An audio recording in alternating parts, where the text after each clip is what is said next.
Notice, this book is produced in Daisy Digital Talking Book, Daisy Text only, and in print format for people with bona fide print disability by V4U. This book is created for special distribution for the print disabled in accordance with Section 52 Clause 1 Subclause ZB of the Copyright Act of India as amended in 2012. The Daisy Digital Talking Book, Daisy Text only, Braille book is permitted to be used only by persons with print disabilities. Any further reproduction, distribution to any person without a print disability or any commercial use of this book is strictly prohibited and will be subject to a legal action.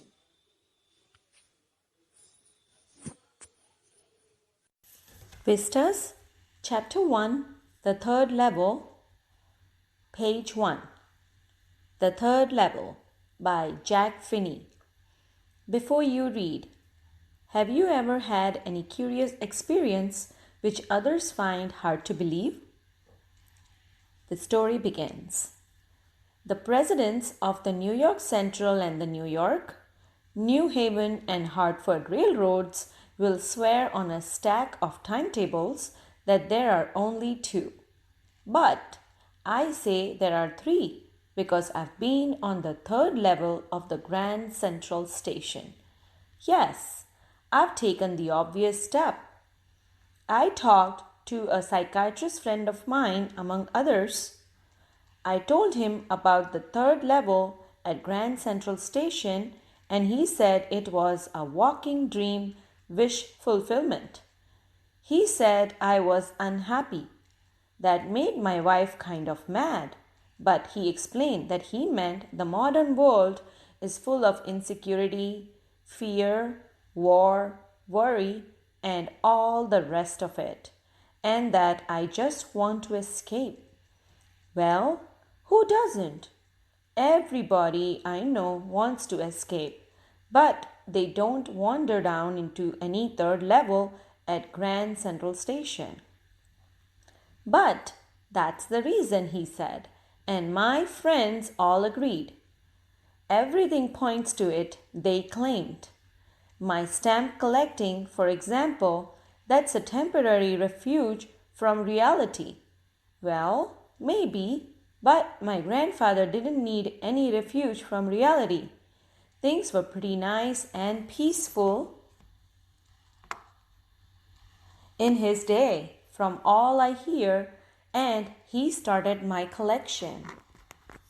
Vistas, Chapter 1, Page 2. Things were pretty nice and peaceful in his day, from all I hear, and he started my collection.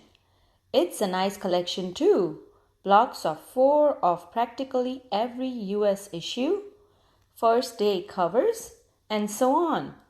President Roosevelt collected stamps too, you know. Anyway, here is what happened at Grand Central. One night last summer, I worked late at the office. I was in a hurry to get uptown to my apartment, so I decided to take the subway from Grand Central because it's faster than the bus. Now, I don't know why this should have happened to me. I'm just an ordinary guy named Charlie, 31 years old, and I was wearing a tan gabardine suit and a straw hat with a fancy band. I passed a dozen men who looked just like me, and I wasn't trying to escape from anything. I just wanted to get home to Louisa, my wife. I turned into Grand Central from Vanderbilt Avenue and went down the steps of the first level where you take trains like the 20th century. Then I walked down another flight to the second level where the suburban trains leave from, ducked into an arched doorway heading for the subway, and got lost. That's easy to do.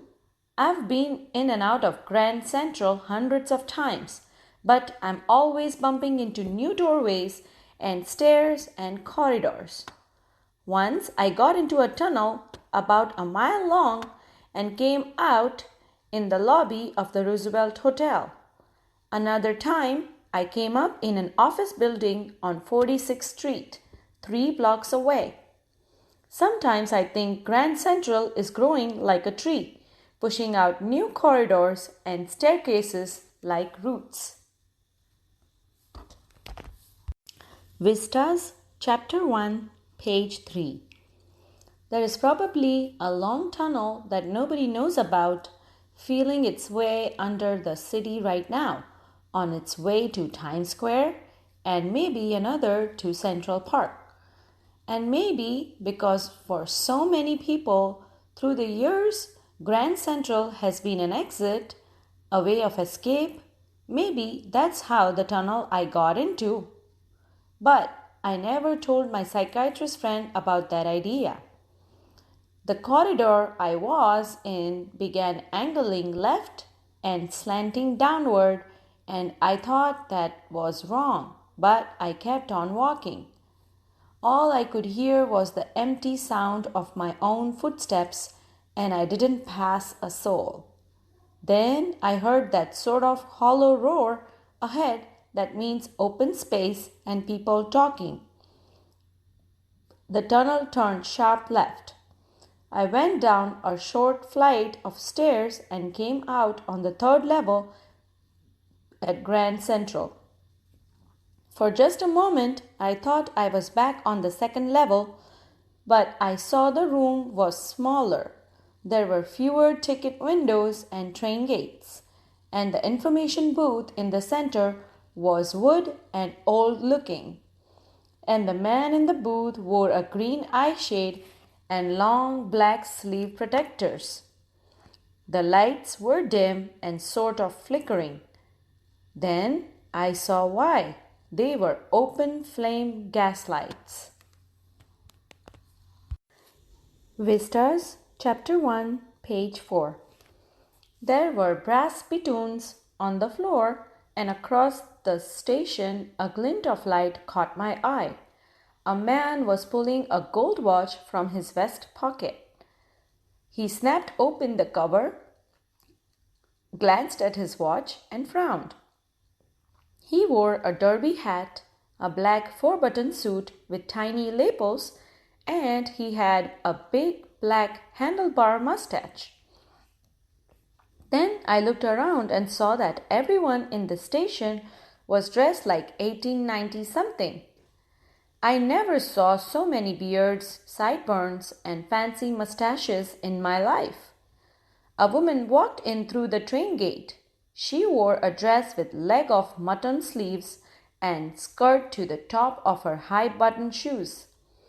Back of her, out on the tracks, I caught a glimpse of a locomotive, a very small Currier and Ives locomotive with a funnel-shaped stack. And then I knew. To make sure, I walked over to a newsboy and glanced at the stack of papers at his feet. It was The World, and The World hasn't been published for years. The lead story said something about President Cleveland. I have found that front page since in the public library files, and it was printed June 11, 1894. I turned towards the ticket window, knowing that here on the third level at Grand Central, I could buy tickets that would take Louisa and me anywhere in the United States we wanted to go in the year 1894. And I wanted 2 tickets to Galesburg, Illinois. Have you ever been there? It's a wonderful town still, with big old frame houses, huge lawns, and tremendous trees whose branches meet overhead and roof of the streets. And in 1894, summer evenings were twice as long, and people sat out on their lawns, the men smoking cigars and talking quietly, the women waving palm leaf fans with the fireflies all around in a peaceful world. To be back there with the First World War still 20 years off and World War II over 40 years in future, I wanted 2 tickets for that. Vistas, Chapter 1, page 5. The clerk figured the fare. He glanced at my fancy hatband, but he figured the fare, and I had enough for 2 coach tickets one way. But when I counted out the money and looked up, the clerk was staring at me. He nodded at the bills. "That ain't money, mister," he said, "and if you're trying to skin me, you won't get very far." And he glanced at the cash drawer beside him. Of course, the money was old-style bills, half again as big as the money we use nowadays, and different looking. I turned away and got out fast. There is nothing nice about jail even in 1894. There is a small exercise on this page. Read and find out. Would Charlie ever go back to the ticket counter on the 3rd level to buy tickets to Galesburg for himself and his wife? The story continues. And that was that. I left the same way I came, I suppose. Next day, during lunch hour, I drew $300 out of the bank, nearly all we had, and bought old-style currency. That really worried my psychiatrist friend. In parenthesis, "You can buy old money at almost any coin dealer's, but you have to pay a premium." My $300 bought less than 200 in old-style bills, but I didn't care. Eggs were 13 cents a dozen in 1894. But I've never again found the corridor that leads to the 3rd level at Grand Central Station, although I've tried often enough. Louisa was pretty worried when I told her all this and didn't want me to look for the 3rd level anymore, and after a while I stopped. I went back to my stamps. But now we are both looking every weekend because now we have proof that the 3rd level is there. My friend Sam Weiner disappeared. Nobody knew where, but I sort of suspected because Sam's a city boy and I used to tell him about Galesburg. I went to school there and he always said he liked the sound of the place. And that's where he is, all right, in 1894. Because one night, fussing with stamp collection, I found, well, do you know what a first day cover is? When a new stamp is issued, stamp collectors buy some and use them to mail envelopes to themselves on the very first day of sale. Vistas, Chapter 1, page 6. Well, do you know what a first day cover is? When a new stamp is issued, stamp collectors buy some and use them to mail envelopes to themselves on the very first day of sale, and the postmark proves the date. The envelope is called a first day cover. They are never opened. You just put blank paper in the envelope. That night, among my oldest first day covers, I found one that shouldn't have been there. But there it was. It was there because someone had mailed it to my grandfather at his home in Galesburg. That's what the address on the envelope said, and it had been there since July 18, 1894. The postmark showed that, yet I didn't remember it at all. The stamp was 6 cents, dull brown, with a picture of President Garfield. Naturally, when the envelope came to Granddad in the mail, it went right into his collection and stayed there till I took it out and opened it. The paper inside wasn't blank. It read, and there is a square box on the page. It looks like a letter. On the right-hand side is the address.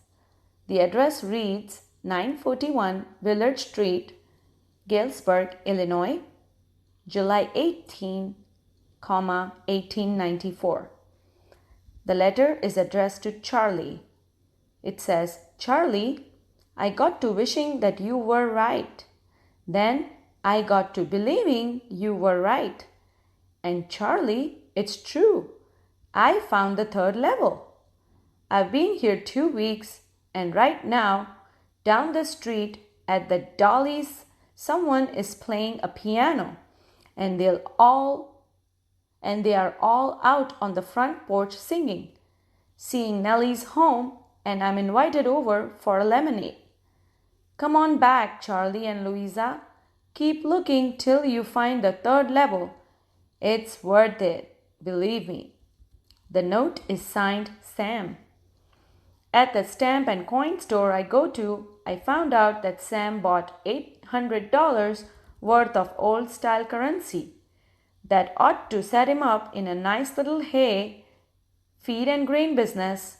He always said that's what he really wished he could do, and he certainly can't go back to his old business. Not in Galesburg, Illinois in 1894. His old business?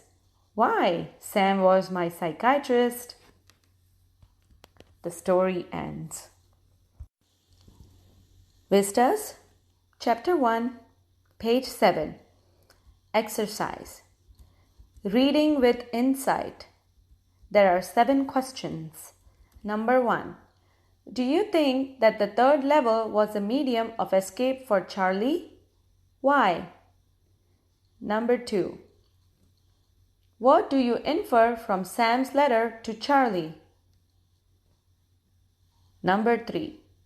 The modern world is full of insecurity, fear, war, worry, and stress. What are the ways in which we attempt to overcome them? Number 4. Do you see an intersection of time and space in the story? Number 5. Apparent illogicality sometimes turns out to be a futuristic projection. Discuss. Number 6. Philately helps keep the past alive. Discuss other ways in which this is done. What do you think of the human tendency to constantly move between the past, the present, and the future? Number 7. You have read Adventure by Jayant Narlikar in Hornbill Class 11. Compare the interweaving of fantasy and reality in the 2 stories. Vistas, Chapter 2, The Tiger King by Kalki, Page 1. Before you read, what is the general attitude of human beings towards wild animals? That is a small exercise. Read and find out. Who is the Tiger King? Why does he get that name? The story begins. The Maharaja of Pratibandhpuram is the hero of this story.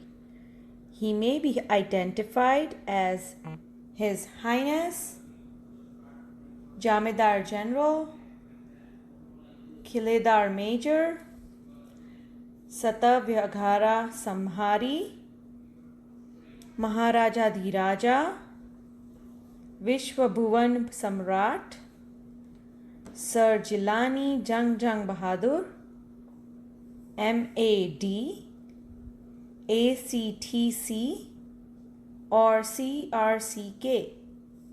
But this name is often shortened to the Tiger King. I have come forward to tell you why he came to be known as Tiger King. I have no intention of pretending to advance only to end in a strategic withdrawal. Even the threat of Stuka bomber will not throw me off track. The Stuka, if it likes, can beat a hasty retreat from my story. Right at the start, it is imperative to disclose a matter of vital importance about the Tiger King. Everyone who reads of him will experience the natural desire to meet a man of his indomitable courage face to face. But there is no chance of its fulfillment. As Bharat said to Ram about Dashrath, the tiger has reached that final abode of all living creatures. Vistas, Chapter 2, page 2. As Bharat said to Ram about Dashrath, the tiger king has reached that final abode of all living creatures. In other words, the tiger king is dead. The manner of his death is a matter of extraordinary interest. It can be revealed only at the end of the tale. The most fantastic aspect of his demise was that as soon as he was born, astrologers had foretold that one day the tiger king would actually have to die. The child will grow up to become the warrior of warriors, hero of heroes, champion of champions. But they bit their lips and swallowed hard. When compelled to continue, the astrologers came out with it.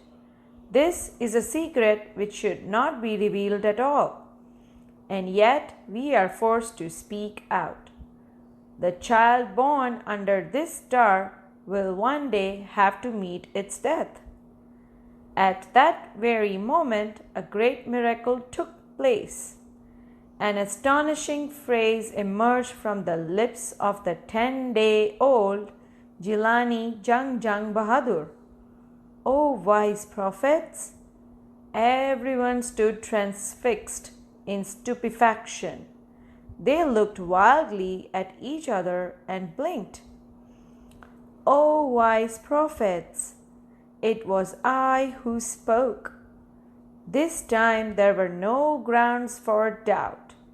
It was the infant born just 10 days ago who had enunciated the words so clearly.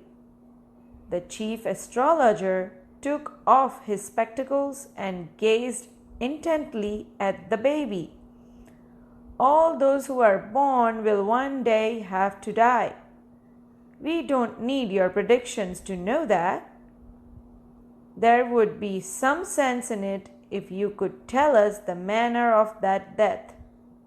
The royal infant uttered these words in his little squeaky voice. The chief astrologer placed his finger on his nose in wonder. A baby barely 10 days old opens its lips in speech? Not only that, it also raises intelligent questions. Incredible! Rather like the bulletins issued by the War Office than facts. The chief astrologer took his finger off his nose and fixed his eyes upon the little prince. The prince was born in the hour of the bull. The bull and the tiger are enemies. Therefore, death comes from the tiger, he explained.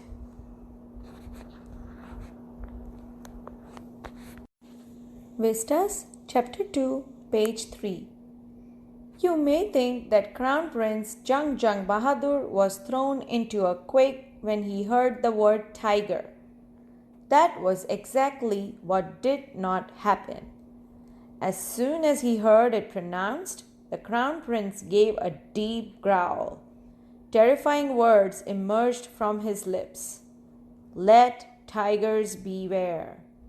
This account is only a rumor rife in Pratibandhpuram, but with hindsight, we may conclude it was based on some truth. The story part 2. There is a small exercise. Read and find out. What did the royal infant grow up to be? The story continues. Crown Prince Jung Bahadur grew taller and stronger day by day. No other miracle marked his childhood days apart from the event already described. The boy drank the milk of an English cow, was brought up by an English nanny, tutored in English by an Englishman, saw nothing but English films, exactly as the crown princes of all other Indian states did. When he came of age at 20, the state, which had been with the courts of wards until then, came into his hands. But everyone in the kingdom remembered the astrologer's prediction. Many continued to discuss the matter. Slowly it came to the Maharaja's ears. There were innumerable forests in the Pratibandpuram state. They had tigers in them. The Maharaja knew the old saying, "You may kill even a cow in self-defense." There could certainly be no objection to killing tigers in self-defense. The Maharaja started out on a tiger hunt. The Maharaja was thrilled beyond measure when he killed his first tiger.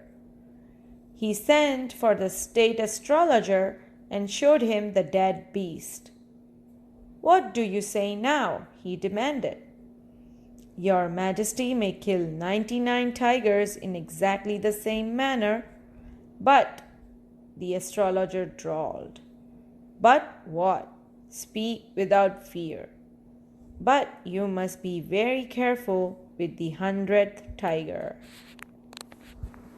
Vistas, Chapter 2, page 4. What if the 100th tiger were also killed? "Then I will tear up all my books on astrology, set fire to them, and I shall cut off my tuft, crop my hair short, and become an insurance agent," the astrologer finished on an incoherent note. Part 3 of the story. From that day onwards, it was a celebration time for all the tigers inhabiting Pratibandpuram. The state banned tiger hunting by anyone except the Maharaja.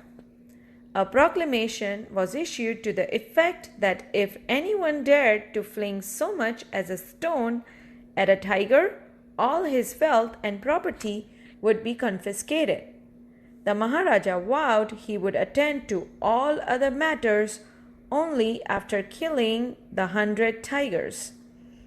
Initially, the king seemed well set to realize his ambition. Not that he faced no dangers. There were times when the bullet missed its mark. The tiger leaped upon him and he fought the beast with his bare hands. Each time it was the Maharaja who won. Chapter 2, page 5. At another time, he was in danger of losing his throne. A high-ranking British officer visited Pratibandpuram. He was very fond of hunting tigers, and fonder of being photographed with the tigers he had shot. As usual, he wished to hunt tigers in Pratibandpuram. But the Maharaja was firm in his resolve. He refused permission. "I can organize any other hunt. You may go on a boar hunt. You may conduct a mouse hunt. We are ready for a mosquito hunt. But tiger hunt, that's impossible." The British officer's secretary sent word to Maharaja through the Diwan that the Durai himself did not have to kill the tiger. The Maharaja could do the actual killing. What was important to the Durai was a photograph of himself holding the gun and standing over the tiger's carcass. But the Maharaja would not agree even to this proposal. If he relented now, what would he do if other British officers turned up for tiger hunts? Because he prevented a British officer from fulfilling his desire, the Maharaja stood in danger of losing his kingdom itself. The Maharaja and the Diwan held deliberations over this issue. As a result, a telegram was dispatched forthwith to a famous British company of jewelers in Calcutta. "Send some samples of expensive diamond rings of different designs." Some 50 rings arrived. The Maharaja sent the whole lot to the British officer's good lady. The king and the minister expected the Durasani to choose 1 or 2 rings and send the rest back. Within no time at all, the Duraisani sent her reply, "Thank you very much for your gifts." In 2 days, a bill for 3 lakh of rupees came from the British dwellers. The Maharaja was happy that though he had lost 3 lakh of rupees, he had managed to retain his kingdom. Part 4. The Maharaja's tiger hunts continued to be highly successful. Within 10 years, he was able to kill 70 tigers. And then an unforeseen hurdle brought his mission to a standstill.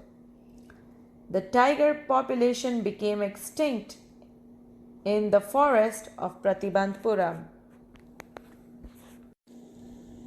Vistas, Chapter 2, page 6.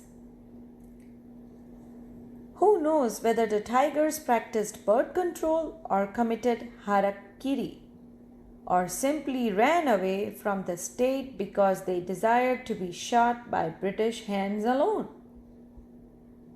There is a small exercise on this page. Read and find out. What will the Maharaja do to find the required number of tigers to kill? One day, the Maharaja sent for the Diwan. "Diwan Sahib, aren't you aware of the fact that 30 tigers still remain to be shot down by this gun of mine?" he asked, brandishing his gun. Shuddering at the sight of the gun, the Diwan cried out, "Your Majesty, I am not a tiger." "Which idiot would call you a tiger?" "No, and I'm not a gun." "You are neither tiger nor gun, Diwan Sahib. I summoned you here for a different purpose. I have decided to get married." The Diwan began to babble even more. "Your Majesty, I have 2 wives already. If I marry you—" "Don't talk nonsense. Why should I marry you? What I want is a tiger." "Your Majesty, please think it over. Your ancestors were married to the sword. If you like, marry the gun. A tiger king is more than enough for this state. It doesn't need a tiger queen at all. It doesn't need a tiger queen as well." The Maharaja gave a loud crack of laughter. "I'm not thinking of marrying either a tiger or a gun, but a girl from the ranks of human beings.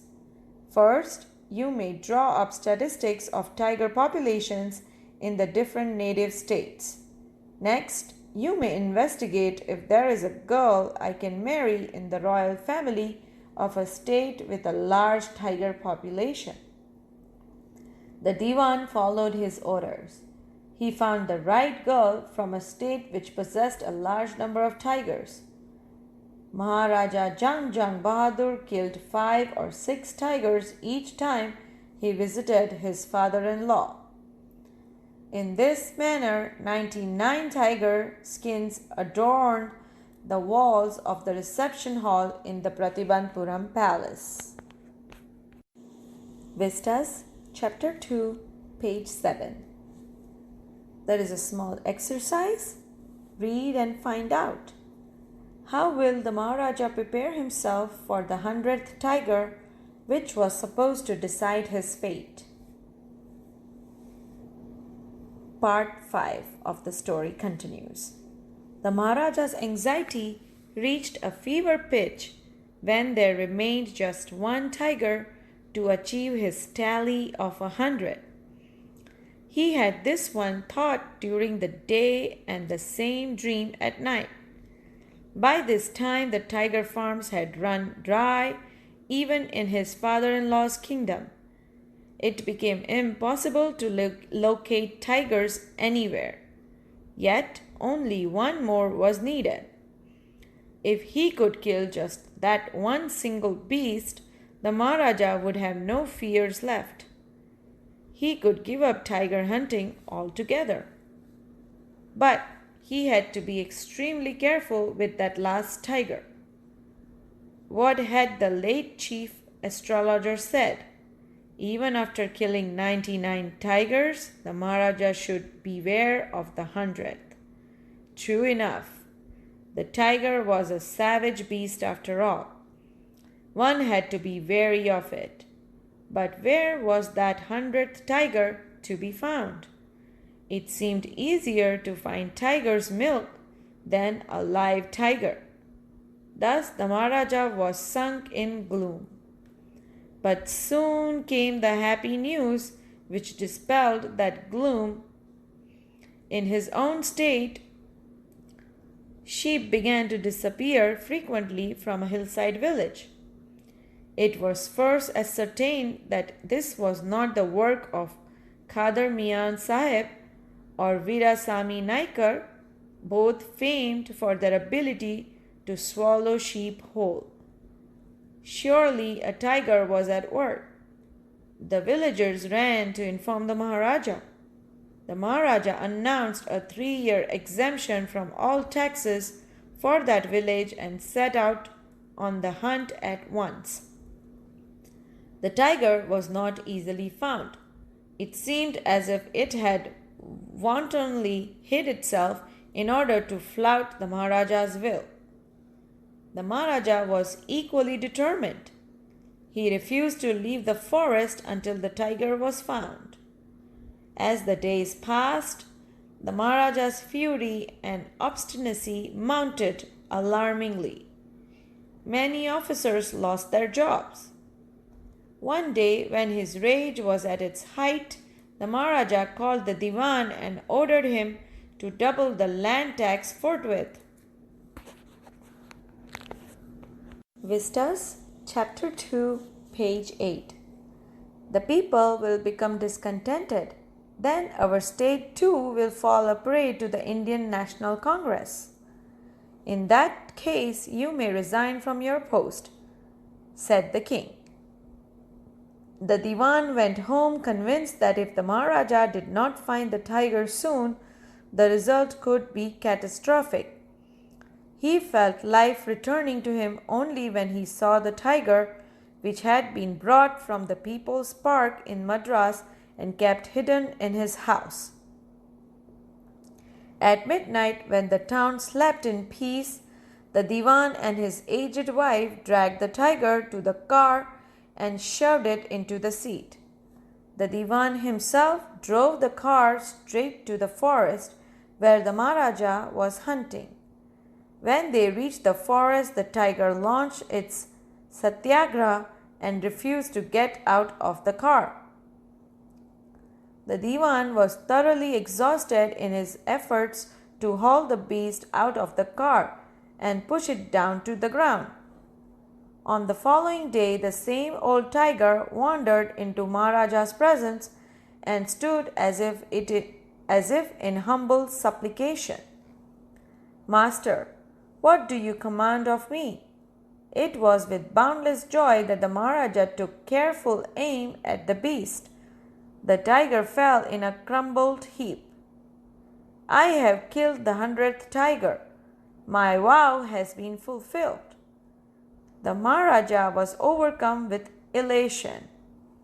Ordering the tiger to be brought to the capital in grand procession, the Maharaja hastened away in his car. After the Maharaja left, the hunters went to take a closer look at the tiger. The tiger looked back at them, rolling its eyes in bafflement. The men realized that the tiger was not dead. The bullet had missed it. It had fainted from the shock of the bullet whizzing past.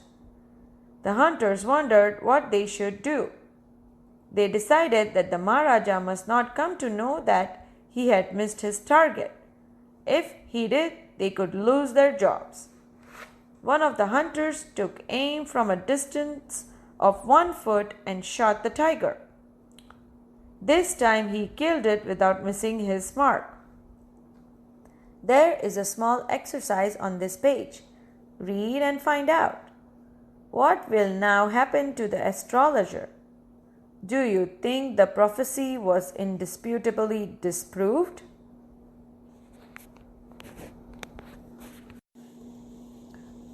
Vistas, chapter 2, page 10.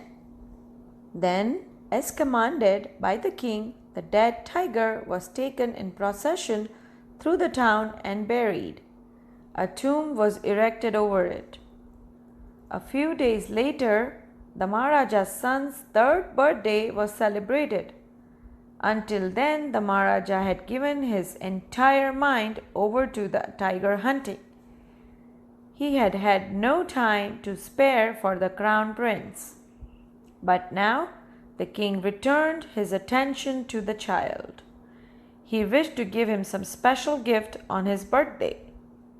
He went to the shopping center in Pratibandpuram and searched every shop but couldn't find anything suitable. Finally, he spotted a wooden tiger in a toy shop and decided it was the perfect gift. The wooden tiger cost only 2 annas and a quarter, but the shopkeeper knew that if he quoted such a low price to the Maharaja, he would be punished under the rules of the emergency. So he said, "Your Majesty, this is an extremely rare example of craftsmanship. A bargain at 300 rupees. Very good. Let this be your offering to the crown prince on his birthday," said the king, and took it away with him. On that day, father and son played with that tiny little wooden tiger. It had been carved by an unskilled carpenter. Vistas, chapter 2, page 11. It had been carved by an unskilled carpenter. Its surface was rough. Tiny slivers of wood stood up like quills all over it. One of those silver pierced the Maharaja's right hand. He pulled it out with his left hand and continued to play with it with the prince. The next day, infection fled in Maharaja's right hand. In 4 days, it developed into suppurating sore which spread all over the arm. 3 famous surgeons were brought in from Madras. After holding a consultation, they decided to operate. The operation took place. The 3 surgeons who performed it came out of the theatre and announced, "The operation was successful. The Maharaja is dead." In this manner, 100 Tiger took its final revenge upon the Tiger King. The end. Exercises. Reading with insight. Number 1. The story is a satire on the conceit of those in power. How does the author employ the literary device of dramatic irony in the story? Number 2. What is the author's indirect comment on subjecting innocent animals to the willfulness of human beings? Number 3. How would you describe the behavior of the Maharaja's minions towards him? Do you find them truly sincere towards him, or are they driven by fear when they obey him? Do we find a similarity in today's political order? Number 4. Can you relate instances of game hunting among the rich and the powerful in the present times that illustrates the callousness of human beings towards wildlife? Number 5. We need a new system for the age of ecology, a system which is embedded in the care of all people and also in the care of earth and all life upon the earth. Discuss. The end. Vistas, chapter 3, Journey to the End of the Earth, by Tuhani Doshi. Page 1. Introduction. before you read. If you want to know more about the planet's past, present, and future, the Antarctica is the place to go. Bon voyage. The story begins. Early this year, I found myself aboard a Russian research vessel, the academic Shelaski, heading towards the coldest, driest, windiest continent in the world, Antarctica. My journey began 13.09 degrees north of the equator in Madras and involved crossing 9 time zones, 6 checkpoints, 3 bodies of water, and at least as many ecospheres. By the time I actually set foot on the Antarctica continent, I had been traveling over 100 hours in combination of a car, an aeroplane, and a ship. So my first emotion on facing Antarctica's expansive white landscape and uninterrupted blue horizon was relief, followed up with an immediate and profound wonder. Wonder at its immensity, its isolation, but mainly at how there could ever have been a time when India and Antarctica were part of the same land mass. Part of history.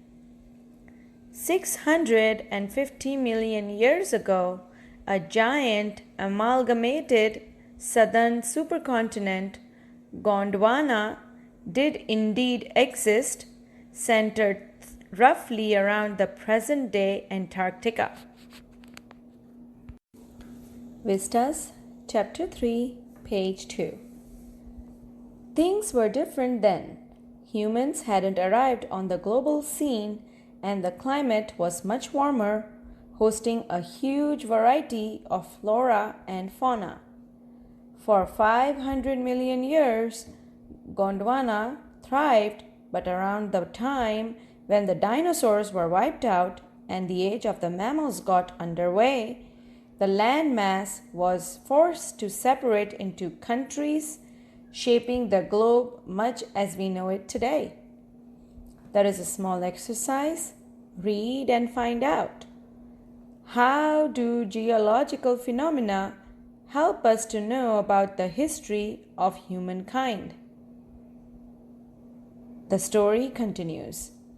To visit Antarctica now is to be a part of that history, to get a grasp of where we've come from and where we could possibly be heading. It is to understand the significance of Cordilleran folds and Precambrian granite shields, ozone and carbon, evolution and extinction. When you think about all that can happen in a million years, it can get pretty mind-boggling. Imagine India pushing northwards, jamming against Asia to buckle its crust and form the Himalayas, South America drifting off to join North America, opening up the Drake Passage to create a cold circumpolar current, keeping Antarctica frigid, desolate, and at the bottom of the world. For a sun-worshipping South Indian like myself, 2 weeks in a place where 90% of the Earth's total ice volumes are stored is a chilling prospect. In parenthesis, not just for circulatory and metabolic functions, but also for the imagination. Parenthesis closed. It's like walking into a giant ping pong ball devoid of any human markers. No trees, billboards, buildings. Vistas, Chapter 3, Page 3. It's like walking into a giant ping pong ball devoid of any human markers. No trees, billboards, buildings. You lose all earthly sense of perspective and time here. The visual scale ranges from the microscopic to the mighty. Midges and mites to blue whales and icebergs as big as countries. Parenthesis open. The largest recorded was the size of Belgium. Parenthesis closed. Days go on and on and on in surreal 24-hour austral summer light and an ubiquitous silence interrupted only by the occasional avalanche of calving ice sheet consecrates the place. It's an immersion that will force you to place yourself in the context of the Earth's geological history. And for humans, the prognosis isn't good. Human impact. That is a small exercise. Read and find out. What are the indications for the future of human mankind? The story continues. Human impact. Human civilizations have been around for a paltry 12,000 years, barely a few seconds on the geological clock.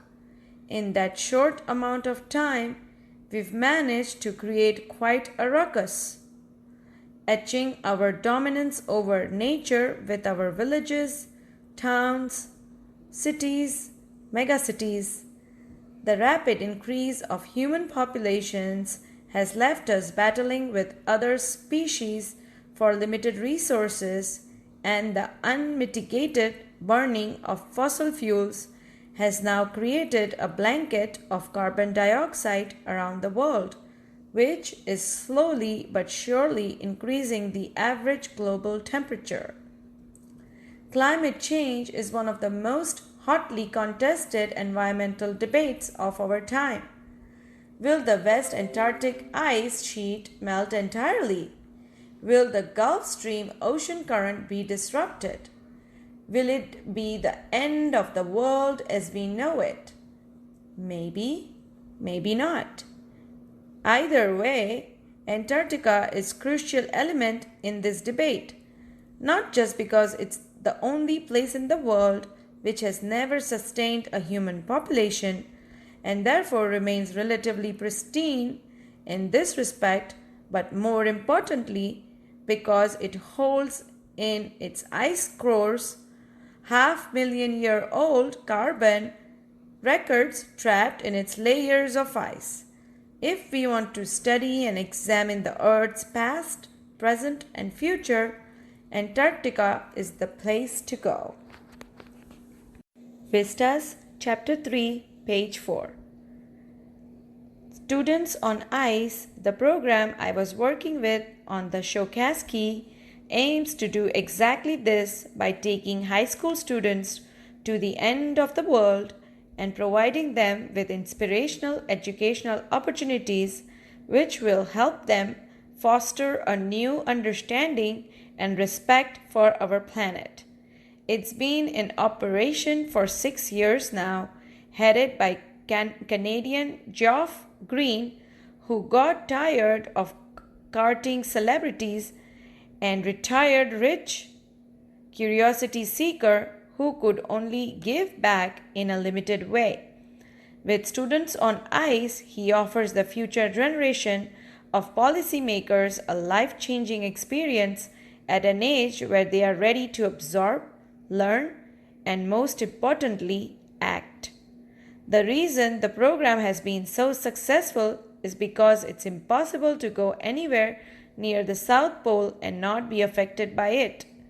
It's easy to be blase about polar ice caps melting while sitting in the comfort zone of our respective latitude and longitude. But when you can visibly see glaciers retreating and ice shelves collapsing, you begin to realize that the threat of global warming is very real. Antarctica, because of her simple ecosystem and lack of biodiversity, is the perfect place to study how little changes in the environment can have big repercussions. Take the microscopic phytoplankton, those grasses of the sea that nourish and sustain the entire Southern Ocean's food chain. These single-celled plants use the sun's energy to assimilate carbon and synthesize organic compounds in that wondrous and most important of processes called photosynthesis. Vistas, Chapter 3, page 5.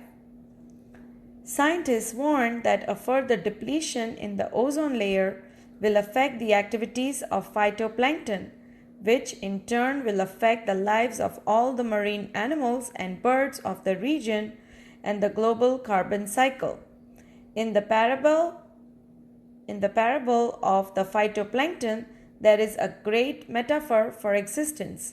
Take care of the small things and the big things will fall into place. Walk on the ocean. My Antarctic experience was full of such epiphanies, but the best occurred just short of the Antarctic Circle at 65.55 degrees south.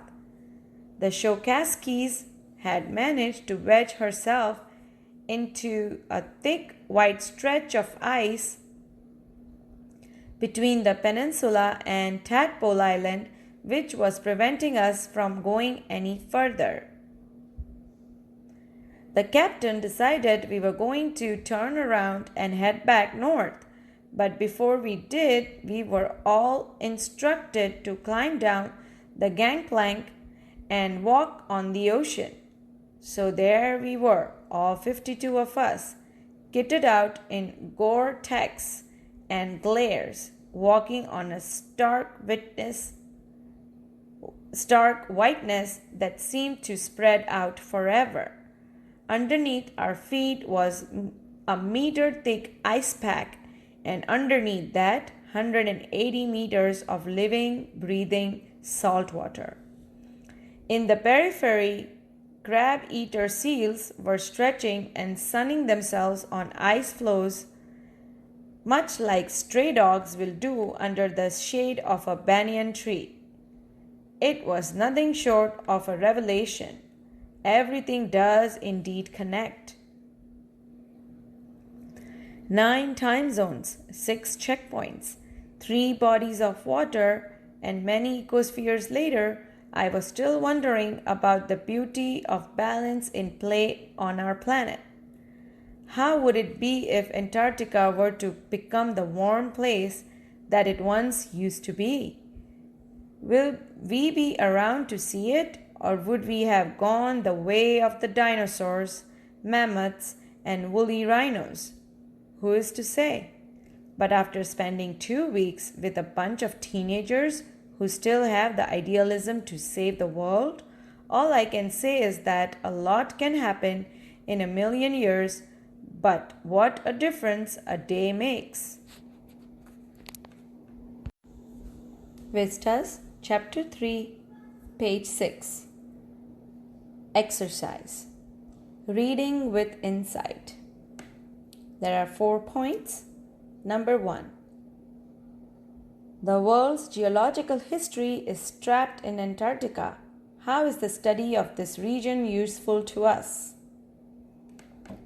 Number 2. What are Geoff Green's reasons for including high school students in the Students on Ice expedition? Number 3. Take care of the small things and the big things will take care of themselves.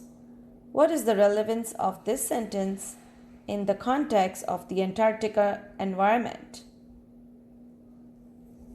Number 4. Why is Antarctica the place to go to understand the Earth's present, past, and future?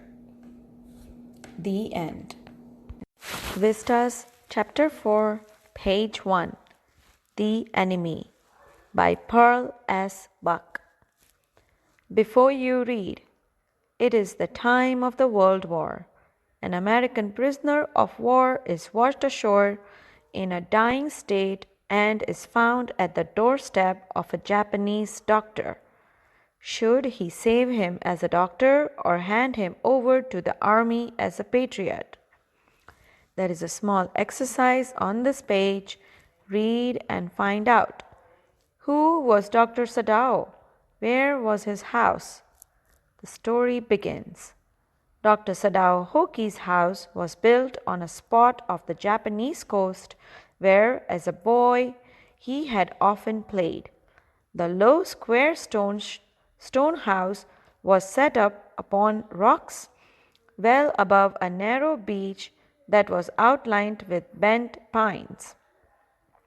As a boy, Sadao had climbed the pines, supporting himself on his bare feet as he had seen men do it in the South Seas when they climbed for coconuts.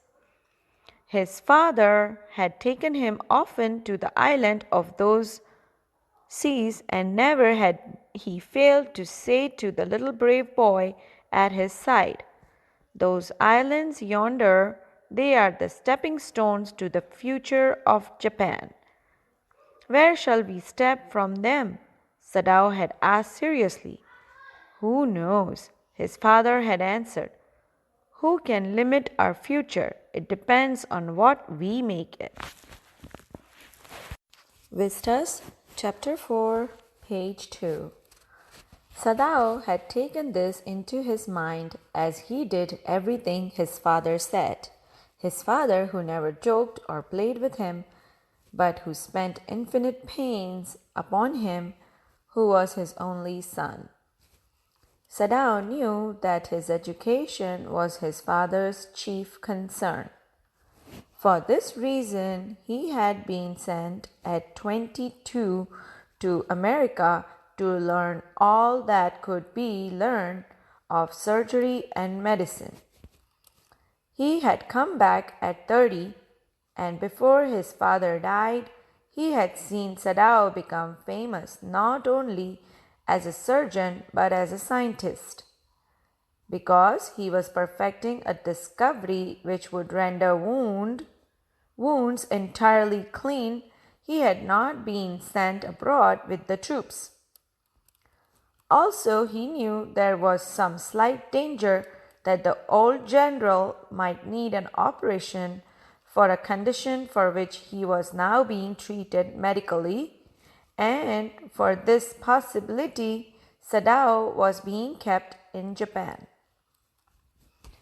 Clouds were rising from the ocean now. The unexpected warmth of the past few days had at night drawn heavy fog from the cold waves. Sadao watched mists hide outline of a little island near the shore and then come creeping up in the beach below the house. Wreathing around the pines, in a few minutes fog would be wrapped about the house too. Then he would go into the room where Hannah, his wife, would be waiting for him with the two children. But at this moment the door opened and she looked out. A dark blue woolen houri over her kimono. She came to him affectionately and put her arm through his as he stood, smiled, and said nothing. He had met Hannah in America, but he had waited to fall in love with her until he was sure she was Japanese. His father would never have received her unless she had been pure in her race. He wondered often whom he would have married if he had not met Hannah, and by what luck he had found her in the most casual way, by chance literally, at an American professor's house. The professor and his wife had been kind people, anxious to do something for their few foreign students, and the students, though bored, had accepted this kindness. Sadao had often told Hannah how nearly he had not gone to the Professor Harley's house that night. Vistas, Chapter 4, page 3. The rooms were so small, the food was so bad, the professor's wife so voluble. But he had gone, and there he had found Hannah, a new student, and had felt he would love her if it were at all possible. Now he felt her hands on his arm and was aware of the pleasure it gave him, even though they had been married years enough to have the 2 children. For they had not married heedlessly in America. They had finished their work at school and had come home to Japan, and when his father had seen her, the marriage had been arranged in the old Japanese way, although Sadao and Hannah had talked everything over beforehand. They were perfectly happy.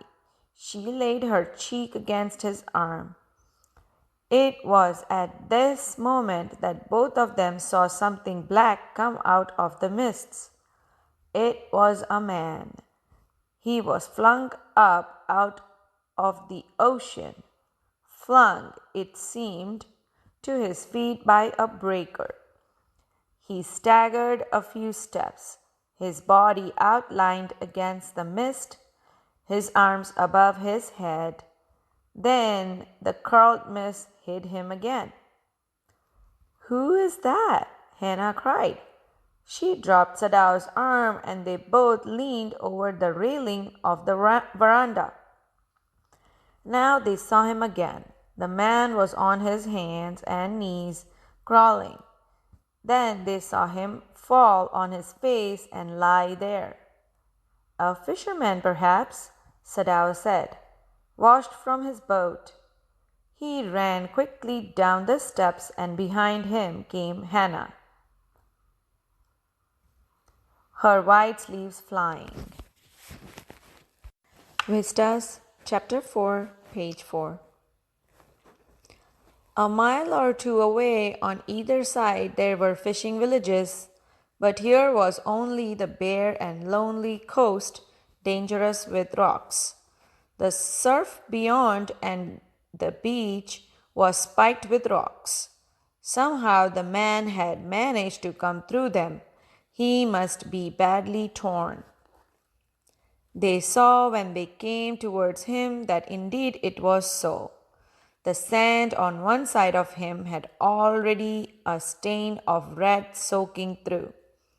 "He is wounded," Sadao exclaimed.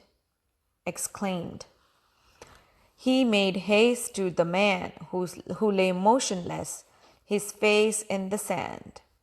An old cap stuck to his head, soaked with seawater. He was in wet rags of garments. Sadao stopped, Hannah at his side, and turned the man's head. They saw the face. "A white man?" Hannah whispered. Yes, it was a white man. The wet cap fell away, and there was his wet yellow hair, long as though for many weeks it had not been cut, and upon his young and tortured face was a rough yellow beard. He was unconscious and knew nothing that they did for him.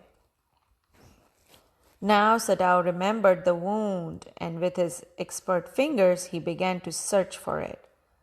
Blood flowed freshly at his touch.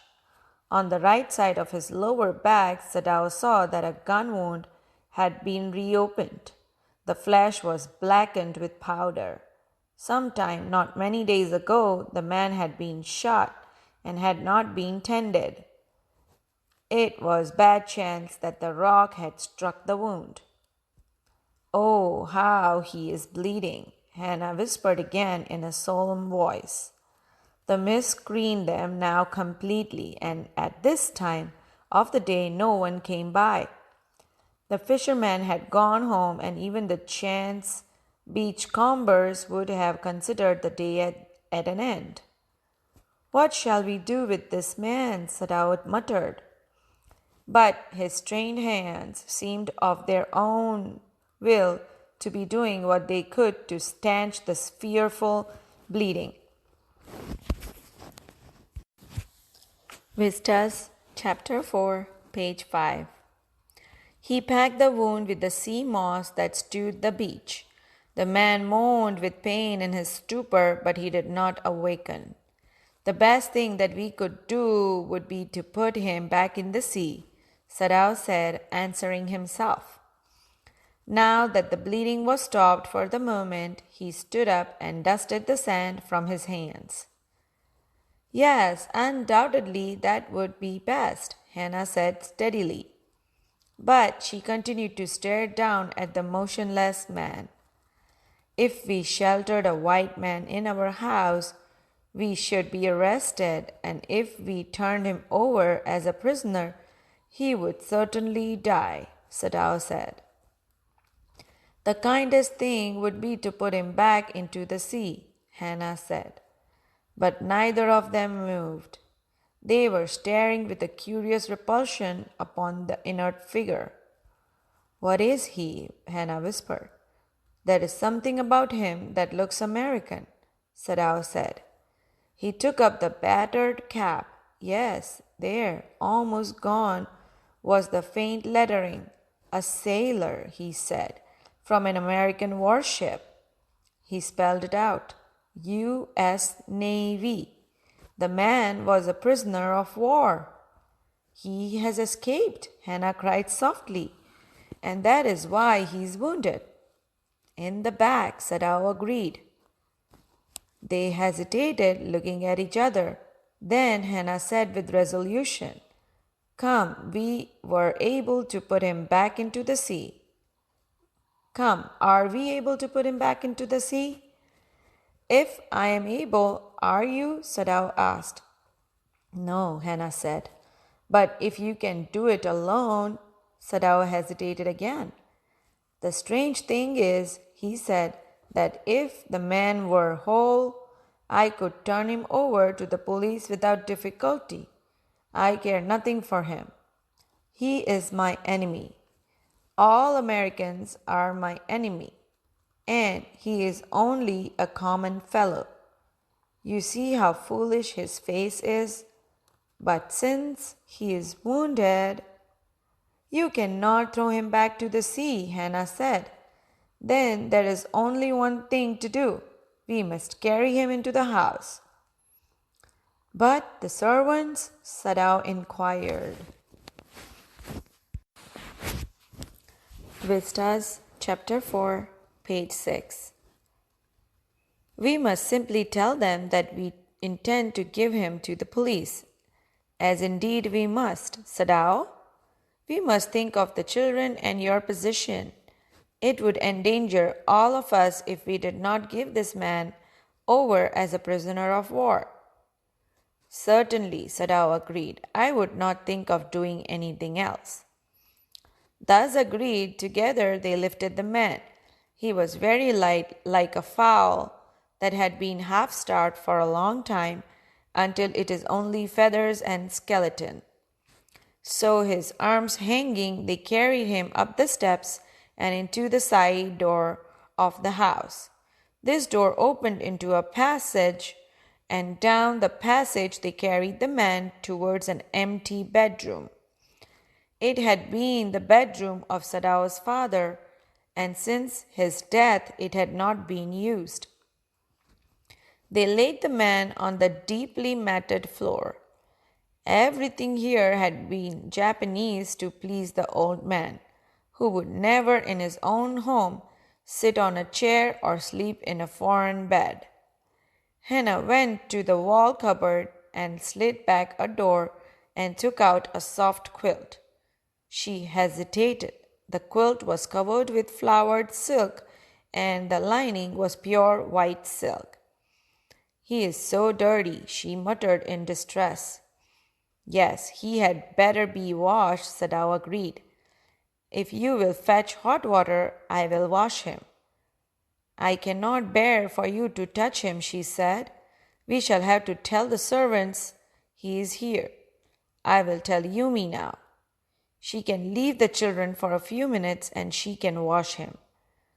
Sadao considered a moment. Let it be so, he agreed. You tell Yumi and I will tell the others. But the utter pallor of the man's unconscious face moved him first to stoop and feel his pulse. It was faint, but it was there. He put his hand against the man's cold breast. The heart, too, was yet alive. He will die unless he is operated on, Sadao said, considering the question is whether he will not die anyway. Hannah cried out in fear, "Don't try to save him. What if he should live?" "What if he should die?" Sadao replied. Vistas, chapter 4, page 7. He stood gazing down on the motionless man. This man must have extraordinary vitality, or he would have been dead by now. But then he was very young, perhaps not yet 25. "You mean die from the operation?" Hannah asked. "Yes," Sadao said. Hannah considered this doubtfully, and when she did not answer, Sadao turned away. "At any rate, something must be done with him," he said, "and first he must be washed." He went quickly out of the room, and Hannah came behind him. She did not wish to be left alone with the white man. He was the first she had seen since she left America, and now he seemed to have nothing to do with those whom she had known there. Here he was, her enemy, a menace, living or dead. She turned to the nursery and called Yumi. But the children heard her voice, and she had to go in for a moment and smile at them and play with the baby boy, now nearly 3 months old. Over the baby's soft black hair, she motioned with her mouth. "Yumi, come out with me." "I will put the baby to bed," Yumi replied. "He is ready." She went with Yumi into the bedroom next to the nursery and stood with the boy in her arms while Yumi spread the sleeping quilts on the floor and laid the baby between them.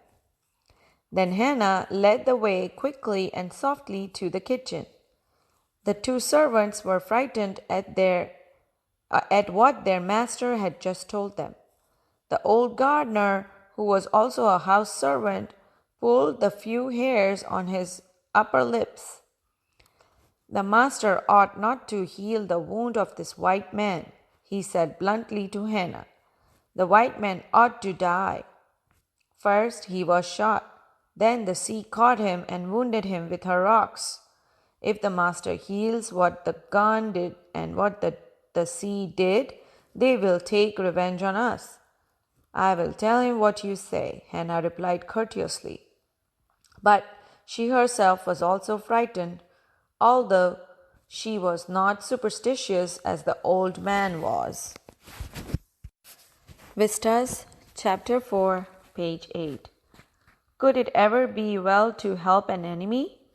Nevertheless, she told Yumi to fetch the hot water and bring it to the room where the white man was. She went ahead and slid back the partitions. Sadao was not yet there. Yumi, following, put down her wooden bucket. Then she went over to the white man. When she saw him, her thick lips folded themselves into stubbornness. "I have never washed a white man," she said, "and I will not wash so dirty a one now." Hannah cried at her severely. "You will do what your master commands you." There was so fierce a look of resistance upon Yumi's round, dull face that Hannah felt unreasonably afraid. After all, if the servants should report something that was not as it happened— "Very well," she said with dignity. "You understand we only want to bring him to his senses so that we can turn him over as a prisoner." "I will have nothing to do with it," Yumi said. "I am a poor person, and it is not my business." "Then please," Hannah said gently, "return to your own work." At once Yumi left the room, but this left Hannah with the white man alone. She might have been too afraid to stay Stay had not her anger at Yumi's stubbornness now sustained her. Stupid Yumi, she muttered fiercely. Is this anything but a man, and a wounded, helpless man? Read and find out. There is a small exercise. Will Hannah help the wounded man and wash him herself? The story continues. In the conviction of her own superiority, she bent impulsively and untied the knotted rugs that kept the white man covered. When she had his breast bare, she dipped the small clean towel that Yumi had brought into the steaming hot water and washed his face carefully. The man's skin, though rough with exposure, was of a fine texture and must have been very blond when he was a child. Vistas, Chapter 4, page 9. While she was thinking these thoughts, though not really liking the man better now that he was no longer a child, she kept on washing him until his upper body was quite clean. But she dared not turn him over. Where was Sadao? Now her anger was ebbing, and she was anxious again, and she rose, wiping her hands on the wrong towel. Then, lest the man be chilled, she put the quilt over him. Sadao, she called softly. He had been about to come in when she called. His hand had been on the door, and now he opened it. She saw that he had brought his surgeon's emergency bag and that he wore his surgeon's coat. You have decided to operate? She cried. Yes, he said shortly. He turned his back to her and unfolded a sterilized towel upon the floor of the tokonoma alcove and put his instrument upon it. Fetch towels, he said. She went obediently, but how anxious now, to the linen shelves and took out the towels. There ought also to be old pieces of matting so that the blood would not ruin the fine floor covering. She went out to the back veranda, where the gardener kept strips of matting with which to protect delicate shrubs on cold nights, and took an armful of them. But when she went back into the room, she saw this was useless. The blood had already soaked through the packing in the man's wound and had ruined the mat under him. Oh, the mat, she cried. Yes, it is ruined, Sadao replied as he thought he did not care. Help me to turn him, he commanded her. She obeyed him without a word, and he began to wash the man's back carefully. Yumi would not wash him, she said. Did you wash him then? Sadao asked, not stopping for a moment his swift, concise movements. Yes, she said. He did not seem to hear her, but she was used to his absorption when he was at work. She wondered for a moment if it mattered to him what was the body upon which he was working so long, as it was for the work he did so excellently. Tokonoma, the meaning of tokonoma, a niche or an alcove in Japanese home for displaying a flower arrangement. Kakemono, or other piece of art. Vistas, Chapter 4, page 10. She wondered for a moment if it mattered to him what was the body upon which he worked so long, as it was for the work he did so excellently. You will have to give the anesthetic if he needs it, he said. I, she repeatedly blankly, but never have I. It is easy enough, he said impatiently. He was taking out the packing now, and the blood began to flow more quickly. He peered into the wound with the bright surgeon's light fastened on his forehead. The bullet is still there, he said with cool interest. Now I wonder how deep this rock wound is. If it is not too deep, it may be that I can get the bullet. But the bleeding is not superficial. He has lost much blood. At this moment, Hannah choked. He looked up and saw her face the color of sulfur. Don't faint, he said sharply. He did not put down his exploring instrument. If I stop now, the man will surely die. She clapped her hands to her mouth and leaped up and ran out of the room. Outside in the garden, he heard her retching, but he went on with his work. It will be better for her to empty her stomach, he thought. He had forgotten that of course she had never seen an operation, but her distress and his inability to go to her at once made him impatient and irritable with this man who lay like dead under his knife. Vistas, chapter 4, page 11. This man, he thought, there is no reason under heaven why he should live. Unconsciously, this thought made him ruthless, and he proceeded swiftly. In his dream, the man moaned, but Sadao paid no heed except to mutter at him. Groan, he muttered, groan if you like. I am not doing this for my own pleasure. In fact, I do not know why I am doing it. The door opened, and there was Hannah again. Where is the anesthetic? She asked in a clear voice. Sadao motioned with his chin. It is as well that you came back, he said. This fellow is beginning to stir. She had the bottle and some cotton in her hand. But how shall I do it? She asked. Simply saturate the cotton and hold it near his nostrils. Sadao replied without delaying for one moment the intricate detail of his work. When he breathes badly, move it away a little. She crouched close to the sleeping face of the young American. It was piteously thin face, she thought, and the lips were twisted. The man was suffering whether he knew it or not. Watching him, she wondered if the stories they heard sometimes of the sufferings of prisoners were true. They came like flickers of rumor, told by word of mouth and always contradicted.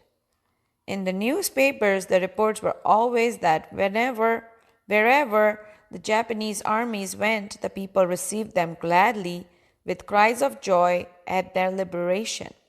But sometimes she remembered such men as General Takima, who at his home beat his wife cruelly, though no one mentioned it now that he had fought so victorious in a battle in Manchuria.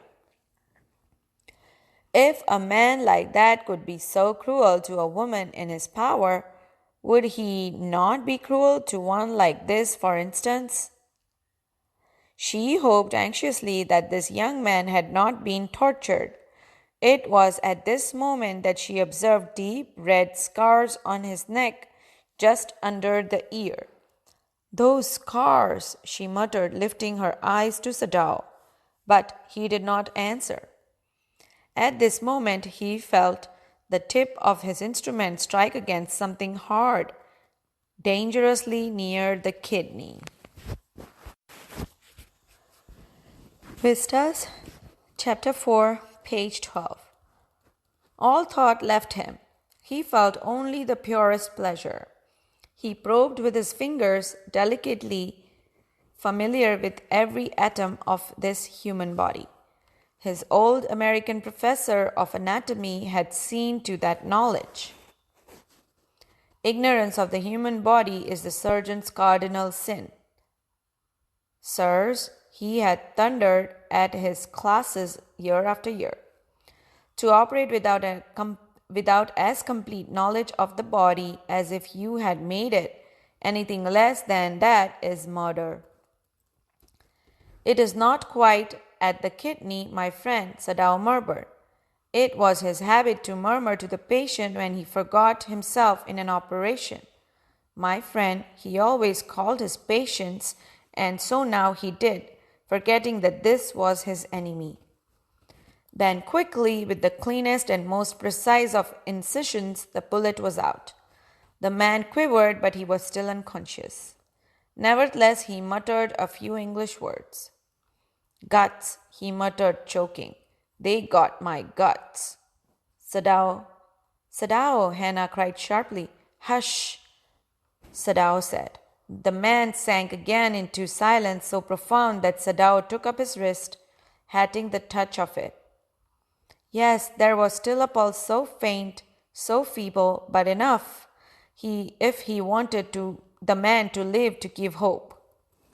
But certainly I do not want this man to live, he thought. No more aesthetic, he told Hannah. Anesthetic. No more anesthetic, he told Hannah. He turned as swiftly as though he had never paused, and from his medicines he chose a small vial, and from it filled a hypodermic and thrust it into the patient's left arm. Then, putting down the needle, he took man's wrist again. The pulse under his fingers fluttered once or twice and then grew stronger. There is a small exercise on this page. Read and find out. Dr. Sadao and his wife do with the man? What will Dr. Sadao and his wife do with this man? Story continues. The man will live in spite of all, he said to Hannah and sighed. The young man woke so weak, his blue eyes so terrified, when he perceived where he was, that Hannah felt compelled to apologize. Vistas, chapter 4, page 13. The young man woke so weak, his blue eyes so terrified, when he perceived where he was, that Hannah felt compelled to apologize. She herself served him, for none of the servants would enter the room. When she came in the first time, she saw his summon his small strength to be prepared for some fearful thing. Don't be afraid, she begged him softly. How come you speak English? He gasped. I was a long time in America, she replied. She saw that he wanted to reply to that, but he could not, and so she knelt and fed him gently from the porcelain spoon. He ate unwillingly, but still he ate. Now you will soon be strong, she said, not liking him and yet moved to comfort him. He did not answer. When Sadao came in the third day after the operation, he found the young man sitting up, his face bloodless with the effort. Lie down, Sadao cried. Do you want to die? He forced the man down gently and strongly and examined the wound. You may kill yourself if you do this sort of thing, he scolded. What are you going to do with me? The boy muttered. He looked just now barely 17. Are you going to hand me over? For a moment, Sadao did not answer. He finished his examination and then pulled the silk quilt over the man. I do not know myself what I shall do with you, he said. I ought, of course, to give you to the police. You are a prisoner of war. No, do not tell me anything. He put up his hand as he saw the young man was about to speak. Do not even tell me your name unless I ask it. They looked at each other for a moment, and then the young man closed his eyes and turned his face to the wall. Okay, he whispered, his mouth a bitter line. Outside the door, Hannah was waiting for Sadao. He saw at once that she was in trouble. Sadao, Yumi tells me the servants feel they cannot stay if we hide this man here anymore, she said. She tells me that they are saying that you and I were so long in America that we have forgotten to think of our own country first. They think we like Americans. Vistas, chapter 4, page 14. She tells me that they are saying that you and I were so long in America that we have forgotten to think of our country first. They think we like Americans. It is not true, Sadao said harshly. Americans are our enemies. But I have been trained not to let a man die if I can help it. The servants cannot understand that, she said anxiously. No, he agreed. Neither seemed able to say more, and somehow the household dragged on. The servants grew more watchful. Their courtesy was as careful as ever, but their eyes were cold upon the pair to whom they were hired. It is clear what our master ought to do, the old gardener said one morning. He had worked with flowers all his life and had been a specialist too in moss. For Sadao's father, he had made one of the finest moss gardens in Japan, sweeping the bright green carpet constantly so that not a leaf or a pine needle marred the velvet of its surface. My old master's son knows very well what he ought to do, he now said, pinching a bud from a bush as he spoke. When the man was so near death, why did he not let him bleed? That young master is so proud of his skill to save life that he saves any life, the cook said contemptuously. She split a fowl's neck skillfully and held the fluttering bird and let its blood flow into the roots of the wisteria vine. Blood is the best of fertilizers, and the old gardener would not let her waste a drop of it. It is the children of whom we must think, Yumi said sadly. What will be their fate if their father is condemned as a traitor? They did not try to hide what they said from the ears of Hannah as she stood arranging the day's flower in the veranda nearby, and she knew they spoke on purpose that she might hear. That they were right she knew too in most of her being. But there was another part of her which she herself could not understand. It was not sentimental liking of the prisoner.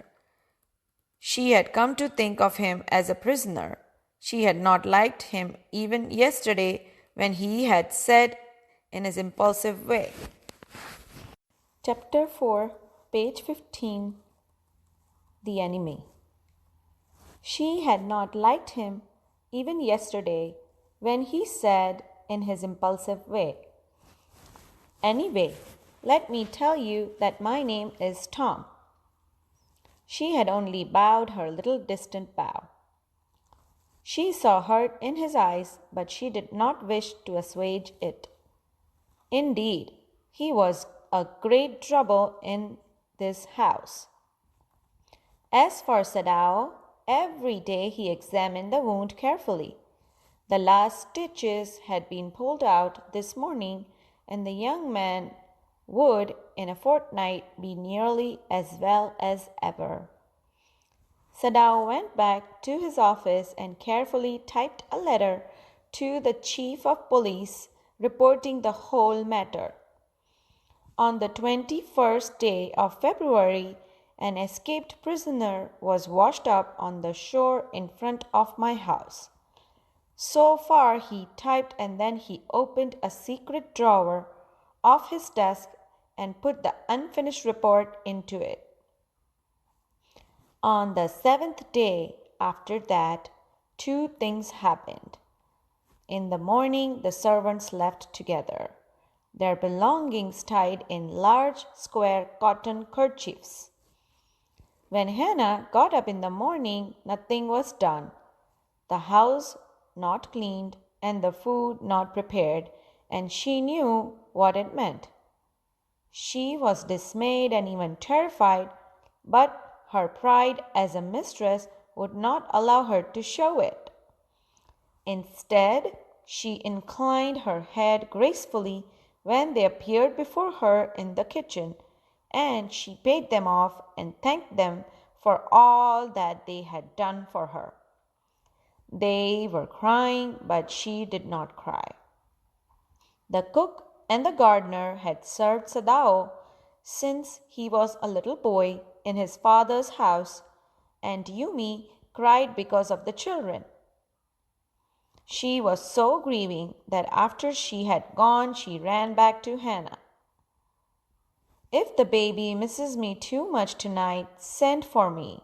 I am going to my own house and you know where it is. Thank you, Hannah said, smiling. But she told herself she would not send for Yumi. However, the baby cried. She made the breakfast and Sadao helped with the children. Neither of them spoke of the servants beyond the fact that they were gone. But after Hannah had taken morning food to the prisoner, she came back to Sadao. Why is it we cannot see clearly what we ought to do? She asked him. Even the servants see more clearly than we do. Why are we different from other Japanese? Sadao did not answer. But a little later he went into the room where the prisoner was and said briskly, Chapter 4 The Enemy, page 16. Today you may get up on your feet. I want you to stay up only 5 minutes at a time. Tomorrow you may try twice as long. It would be well that you get back your strength as quickly as possible. He saw the flicker of terror on the young face that was still very pale. Okay, the boy murmured. Evidently, he was determined to say more. I feel I ought to thank you, doctor, for having saved my life. Don't thank me too early, Sadao said coldly. He saw the flicker of terror again in the boy's eyes. Terror as unmistakably as an animal's. The scars on his neck were crimson for a moment. Those scars, what are they? Sadao did not ask. In the afternoon, the second thing happened. Hannah, working hard on unaccustomed labor, saw a messenger come to the door in official uniform. Her hands went weak and she could not draw her breath. The servants must have told already. She ran to Sadao, gasping, unable to utter a word. But by then the messenger had simply followed her through the garden and there he stood. She pointed at him helplessly. Sadao looked up from his book. He was in his office, the other partition of which was thrown open to the garden for the southern sunshine. What is it? He asked the messenger, and then he rose, seeing the man's uniform. You are to come to the palace, the man said. The old general is in pain again. Oh, Hannah breathed. Is that all? All, the messenger exclaimed. Is it not enough? Indeed it is, she replied. I am very sorry. When Sadao came to say goodbye, she was in the kitchen, but doing nothing. The children were asleep, and she sat, merely resting for a moment, more exhausted from her fright than from work. There is a small little exercise on this page.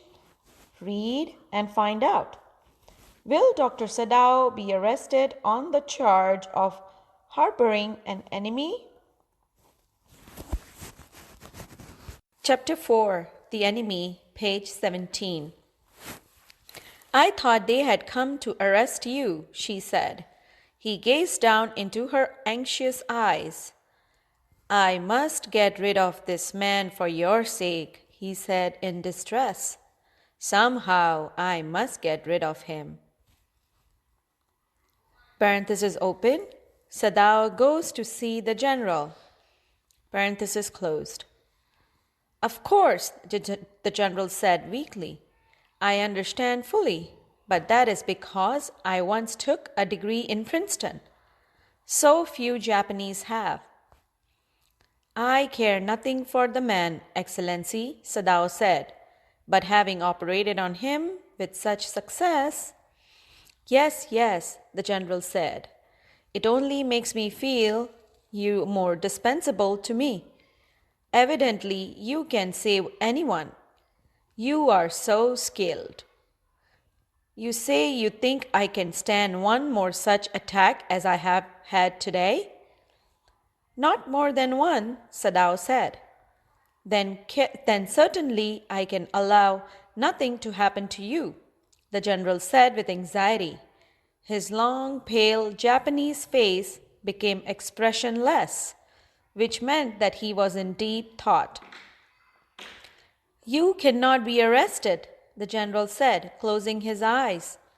Suppose you were condemned to death and the next day I had to have my operation. There are other surgeons, Excellency, Sadao said. None I trust, the general replied. The best ones have been trained by Germans and would consider the operation successful even if I died. I do not care for their point of view. He sighed. It seems a pity that we cannot better combine the German ruthlessness with the American sentimentality. Then you could turn your prisoner over to execution, and yet I could be sure you would not murder me while I was unconscious. The general laughed. He had an unusual sense of humor. As a Japanese, could you not combine these two foreign elements? He asked. Sadao smiled.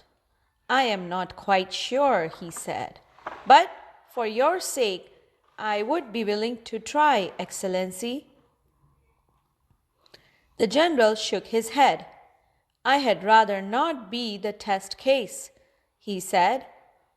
He felt suddenly weak and overwhelmed with the cares of his life. As an official in times such as these, when repeated victory brought great responsibilities all over the South Pacific. Chapter 4, The Enemy, page 18. It is very unfortunate that this man should have washed up on your doorstep, he said irritably. I feel it so myself, Sadao said gently. It would be best if he could be quietly killed, the general said. Not by you, but by someone who does not know him. I have my own private assassins. Suppose I send 2 of them to your house tonight, or better, any night. You need know nothing about it.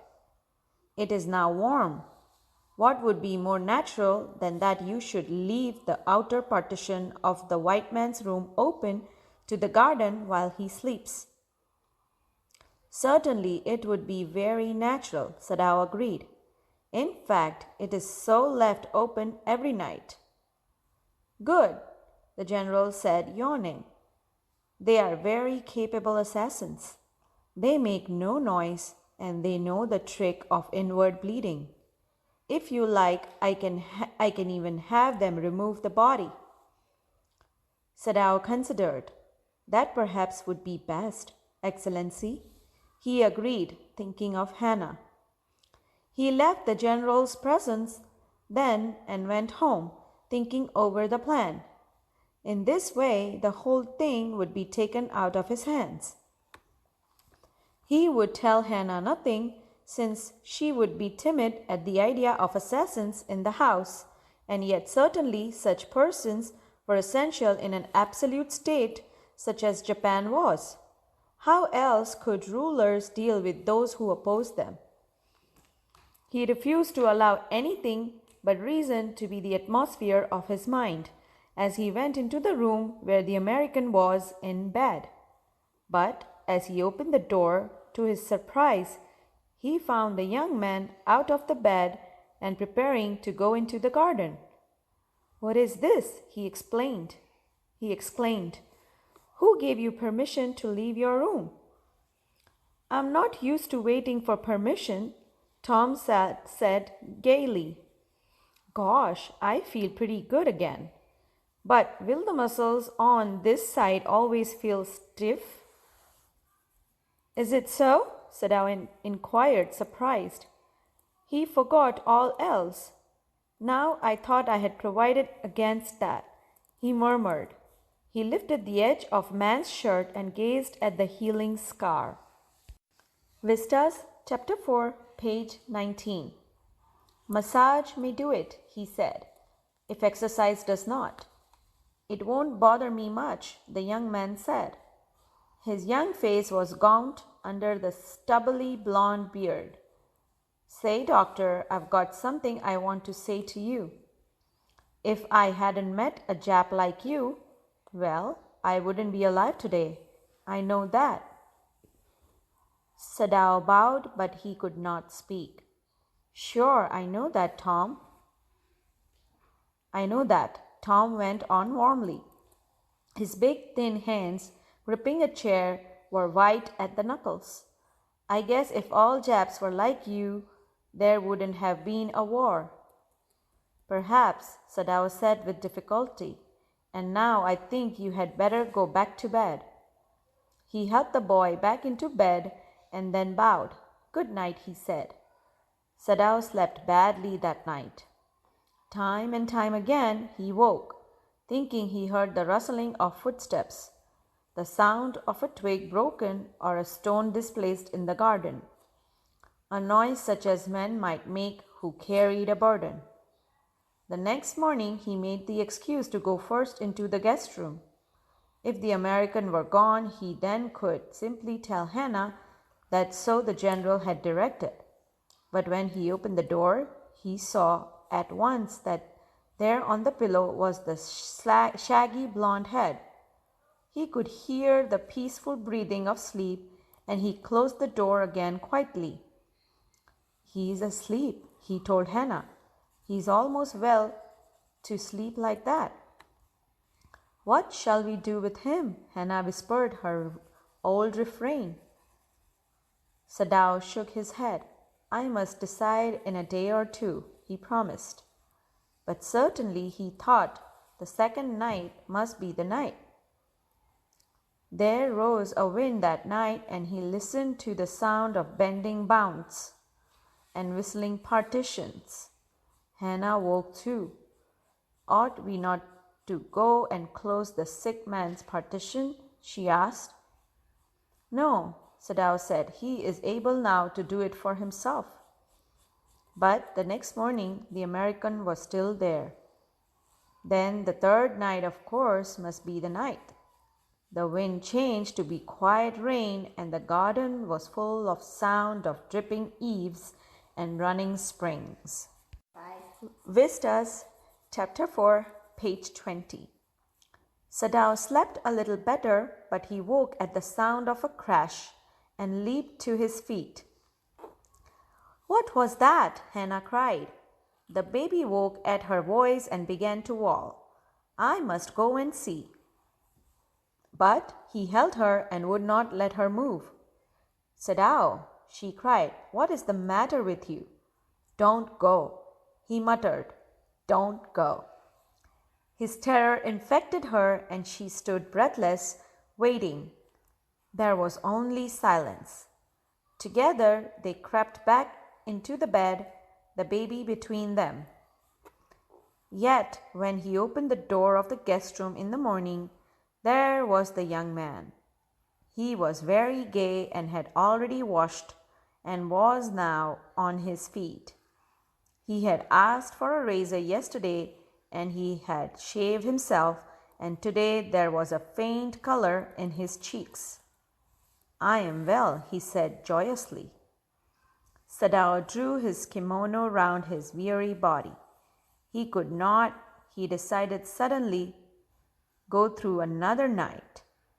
It was not that he cared for this young man's life.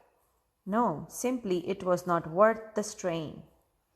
You are well, Sadao agreed. He lowered his voice.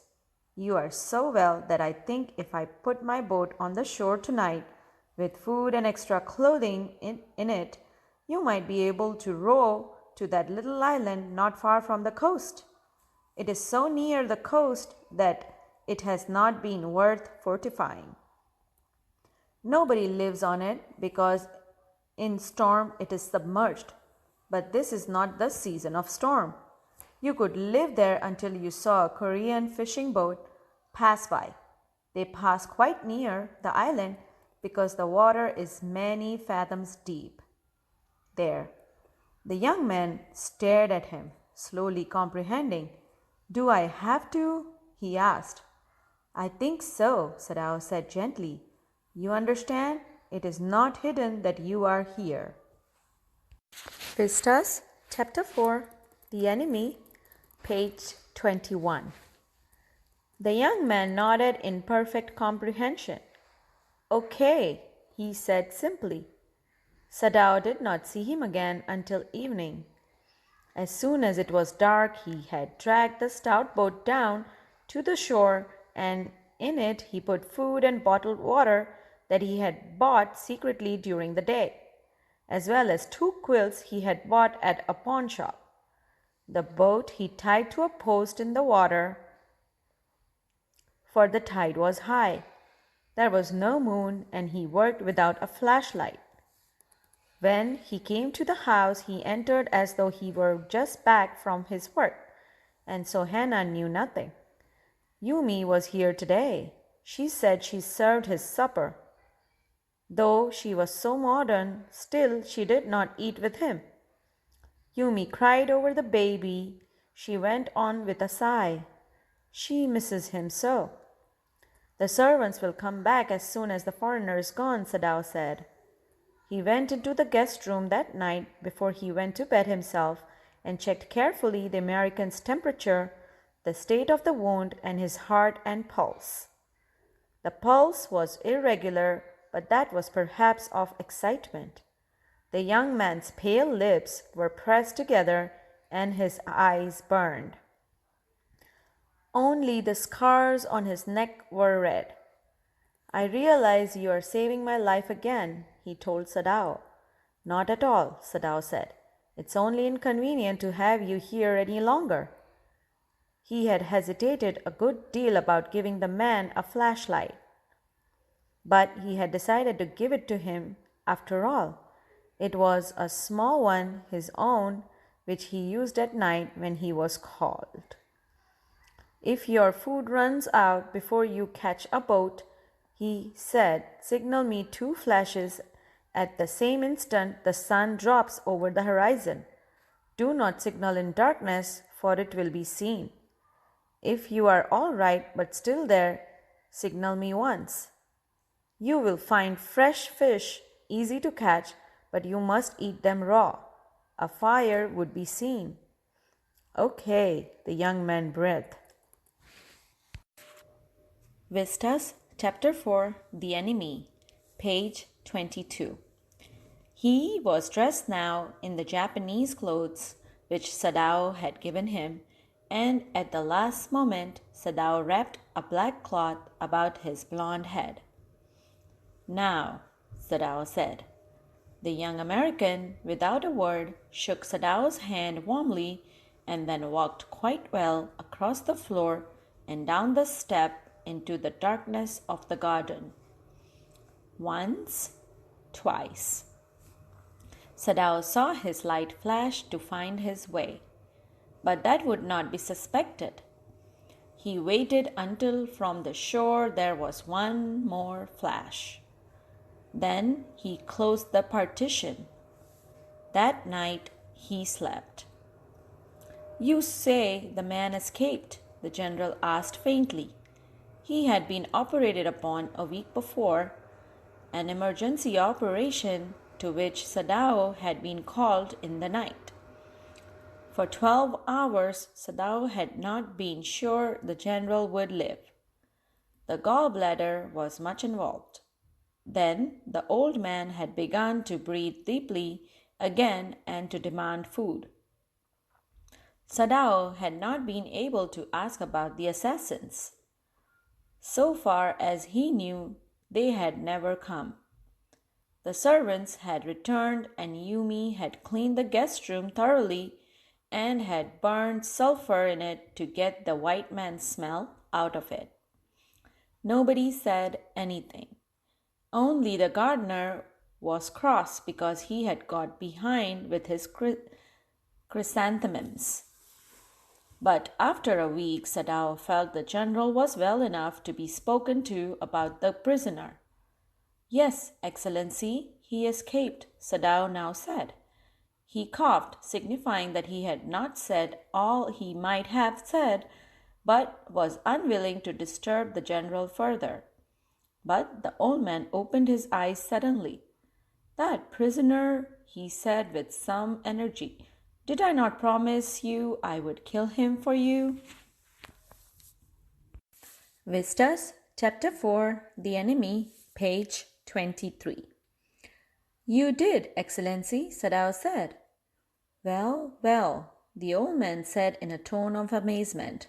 So I did. But you see, I was suffering a good deal. The truth is, I thought of nothing but myself. In short, I forgot my promise to you. I wondered, Your Excellency, Sadao murmured.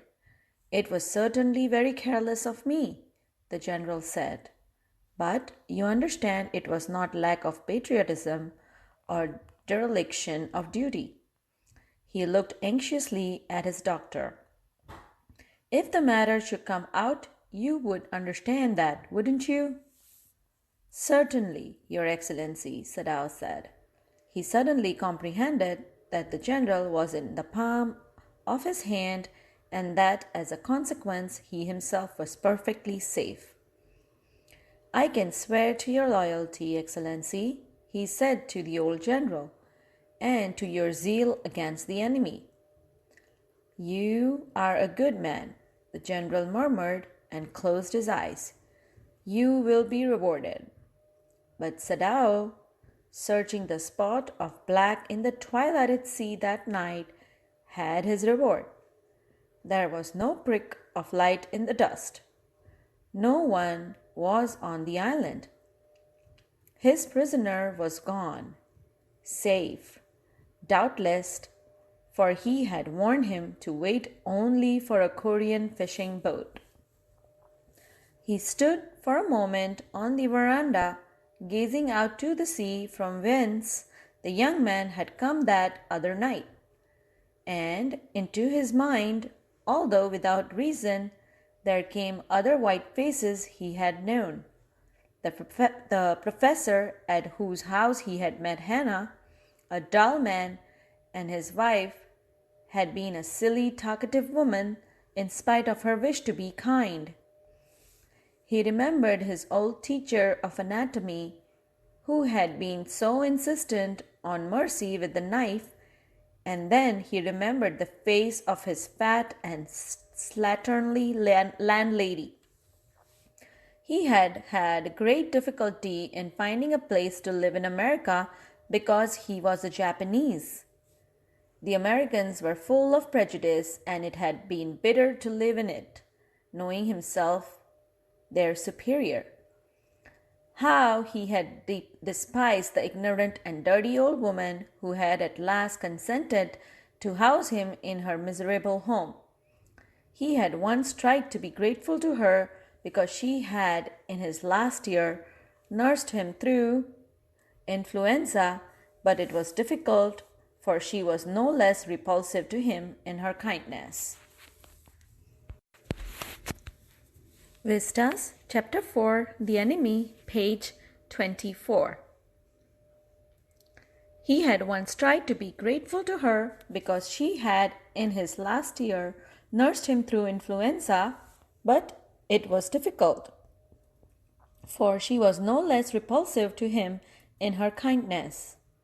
Now he remembered the youthful, haggard face of his prisoner, white and repulsive.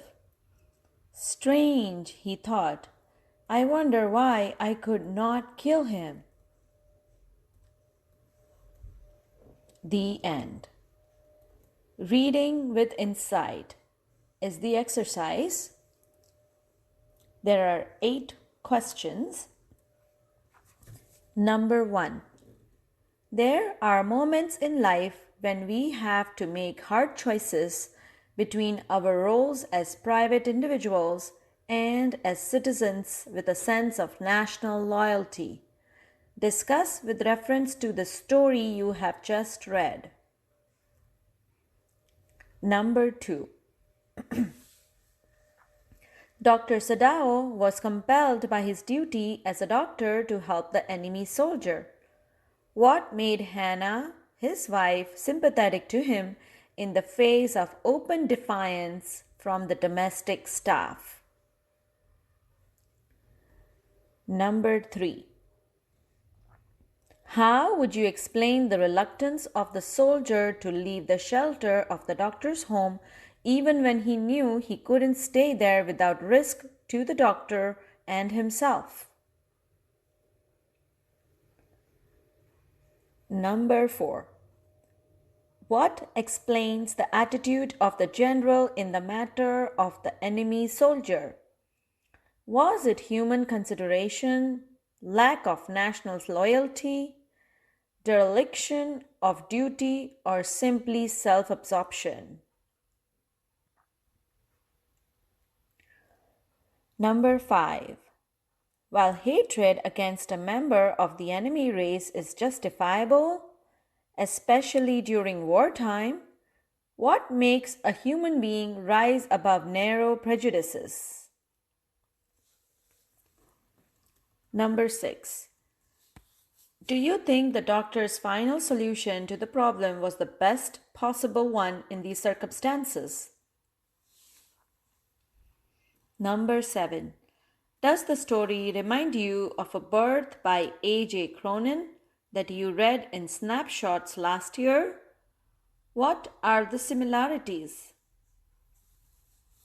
Number 8. Is there any film you have seen or novel you have read with a similar theme? The end. Vistas, Chapter 5. Should Wizard Hit Mommy by John Updike. Page 1.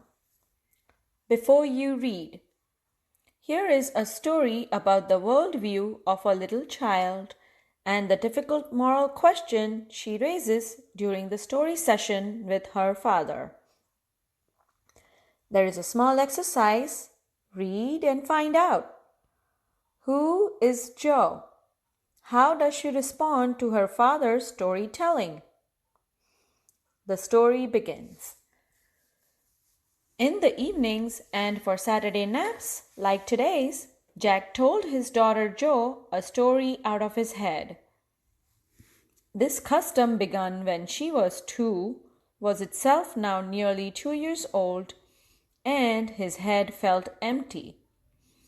Each new story was a slight variation of a basic tale. A small creature, usually named Roger, Roger Fish, Roger Squirrel, Roger Chipmunk, parenthesis closed, had some problems and went with it to go to a wise old owl.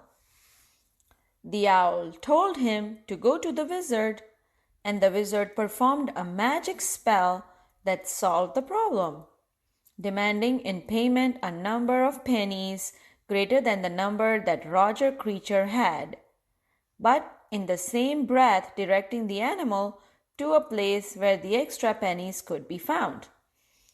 Then Roger was so happy he played many games with other creatures and went home to his mother just in time to hear the train whistle that brought his daddy home from Boston. Vistas, Chapter 5, Page 2. Jack described their supper, and the story was over. Working his way through his scene was especially fatiguing on Saturday because Joe never fell asleep in naps anymore, and knowing this made the ride seem futile. The little girl, parenthesis open, not so little anymore, the bumps her feet made under the covers were halfway down the bed, their big double bed that they let her be in for naps, and when she was sick, parenthesis closed, had at last arranged herself, and from the way her fat face, deep in the pillow, shone in the sunlight, sifting through the dawn shades, It did not seem fantastic that some magic would occur and she would take her nap like an infant of 2. Her brother Bobby was 2 and already asleep with his bottle. Jack asked, "Who shall the story be about today?" "Roger." Jo squeezed her eyes shut and smiled to be thinking she was thinking. Her eyes opened, her mother's blue. "Skunk," she said firmly. "A new animal? They must talk about skunks at nursery school." Having a fresh hero momentarily stirred Jack to creative enthusiasm. "All right," he said. "Once upon a time in the deep dark woods, there was a tiny little creature by the name of Roger Skunk, and he smelled very bad." "Yes," Jo said. "He smelled so bad that none of the other little woodland creatures would play with him." Jo looked at him solemnly. She hadn't foreseen this. Whenever he would go out to play, Jack continued with zest, remembering certain humiliations of his own childhood. All of the other tiny animals would cry, "Uh-oh, here comes Roger's stinky skunk." And they would run away. And Roger Skunk would stand there all alone, and 2 little round tears would fall from his eyes. The corner of Jo's mouth dropped down and her lower lip bent forward as he traced with a forefinger along the side of her nose the course of one of Roger Skunk's tears. "Won't he see the owl?" she asked in a high and faintly roughened voice.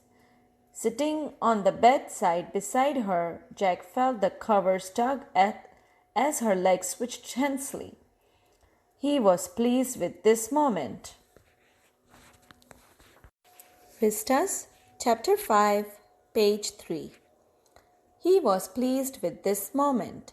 He was telling her something true, something she must know, and had no wish to hurry on. But downstairs a chair scraped, and he realized he must get down to help Claire paint the living room woodwork. Well, he walked along very sadly and came to a very big tree, and in the tip-top of the tree was an enormous wise old owl. "Good, Mr. Owl," Roger Skunk said. "All the other little animals run away from me because I smell so bad." "So you do," the owl said. "Very, very bad." "What can I do?" Roger Skunk said, and he cried very hard. The wizard," Jo shouted, and sat right up, and a little golden book spilled from the bed. "Now, Jo, Daddy's telling the story. Do you want to tell Daddy the story?" "No, me." "Then lie down and be sleepy." Her head relapsed onto the pillow and she said, "Out of your head." Well, the owl thought and thought. At last he said, "Why don't you go see the wizard?" "Daddy." "What?" "Are magic spells real?" This was a new phase, just this last month, a reality phase. When he told her spiders eat bugs, she turned to her mother and asked, "Do they really?" And when Claire told her God was in the sky and all around them, she turned to her father and instead, with a sly yet eager smile, "Is he really?" "They are real in stories," Jack answered curtly. She had made him miss a beat in the narrative. The owl said, "Go through the dark woods, under the apple trees, into the swamp, over the creek." "What's a creek?" Vistas, Chapter 5, page 4. "A little river. Over the creek, and there will be the wizard's house." And that's the way Roger Skunk went, and pretty soon he came to a little white house, and he rapped on the door. Jack rapped on the window sill, and under the covers Joe's tall figure clenched in an infantile thrill. And then a little old man came out with a long white beard and a pointed blue hat and said, "Eh, what's this? Watcher want? You smell awful." The wizard's voice was one of the Jack's own favorite effects. He did it by scrunching up his face and somehow whining through his eyes, which felt for the interval roomy. He felt being an old man suited him. "I know it," Roger Skunk said, "and all the little animals run away from me. The enormous wise old owl said you could help me." "Eh? Well, maybe. Come on in. Don't get too close." Now inside Joe, there were all these magic things, all jumbled together in a big dusty heap because the wizard did not have any cleaning lady. Why? Why? Because he was a wizard and a very old man. Will he die? No, wizards don't die. Well, he rummaged around and found an old stick called a magic wand and asked Roger Skunk what he wanted to smell like. Roger thought and said, "Roses." "Yes, good," Joe said smugly. Jack fixed her with a trance-like gaze and chanted in the wizard's elderly, irritable voice, "Abracadabra, hocus poo, Roger Skunk, how do you do? Roses, boses, pull an ear, Roger Skunk, you never fear." Bingo! Vistas, Chapter 5, Page 5. He paused as a rapt expression widened from his daughter's nostrils, forcing her elbows up and her lower lip down in a wide, noiseless grin, an expression in which Jack was startled to recognize his wife, feigning pleasure at cocktail parties. And all of a sudden he whispered, the whole inside of the wizard's house was full of the smell of roses. "Roses!" Roger Fish cried. And the wizard said, very cranky, "That'll be 7 pennies." "Daddy, what? Roger Skunk? You said Roger Fish." "Oh, yes, Skunk. You said Roger Fish. Wasn't that silly?" "Very silly of your stupid old daddy. Where was I?" "Well, you know about the pennies." "Say it." "Okay," Roger Skunk said, "but all I have is 4 pennies," and he began to cry. Joe made the crying face again, but this time without a trance of sincerity. This annoyed Jack. Downstairs some more furniture rumbled. Claire shouldn't move heavy things. She was 6 months pregnant. It would be their 3rd. So the wizard said, "Oh, very well. Go to the end of the lane and turn around 3 times and look down the magic well, and there you will find 3 pennies. Hurry up." So Roger Skunk went to the end of the lane and turned around 3 times, and there in the magic well were 3 pennies. So he took them back to the wizard and was very happy and ran out into the woods, and all the other little animals gathered around him because he smelled so good. And then they played tag, baseball, football, basketball, lacrosse, hockey, soccer, and pick up sticks. What's pick up sticks? It's a game you play with sticks, like the wizard's magic wand. Kind of. And they played games and laughed all afternoon, and then it became and then it began to get dark and they all ran home to their mommies. Vistas, Chapter 5, page 6. Read and find out. There is a little exercise. What possible plot line could the story continue with? The story continues. Jo was starting to fuss with her hands and look out of the window at the crack of the day that showed under the shade. She thought the story was all over. Jack didn't like women when they took anything for granted. He liked them apprehensive, hanging on his words. Now, Jo, are you listening? Yes, because this is very interesting. Roger Skunk's mommy said, "What's that awful smell?" What? And Roger Skunk said, "It's me, Mommy. I smell like roses." And she said, "Who made you smell like that?" And he said, "The wizard." And she said, "Well, of all the nerve. You come with me and we are going right back to that very awful wizard."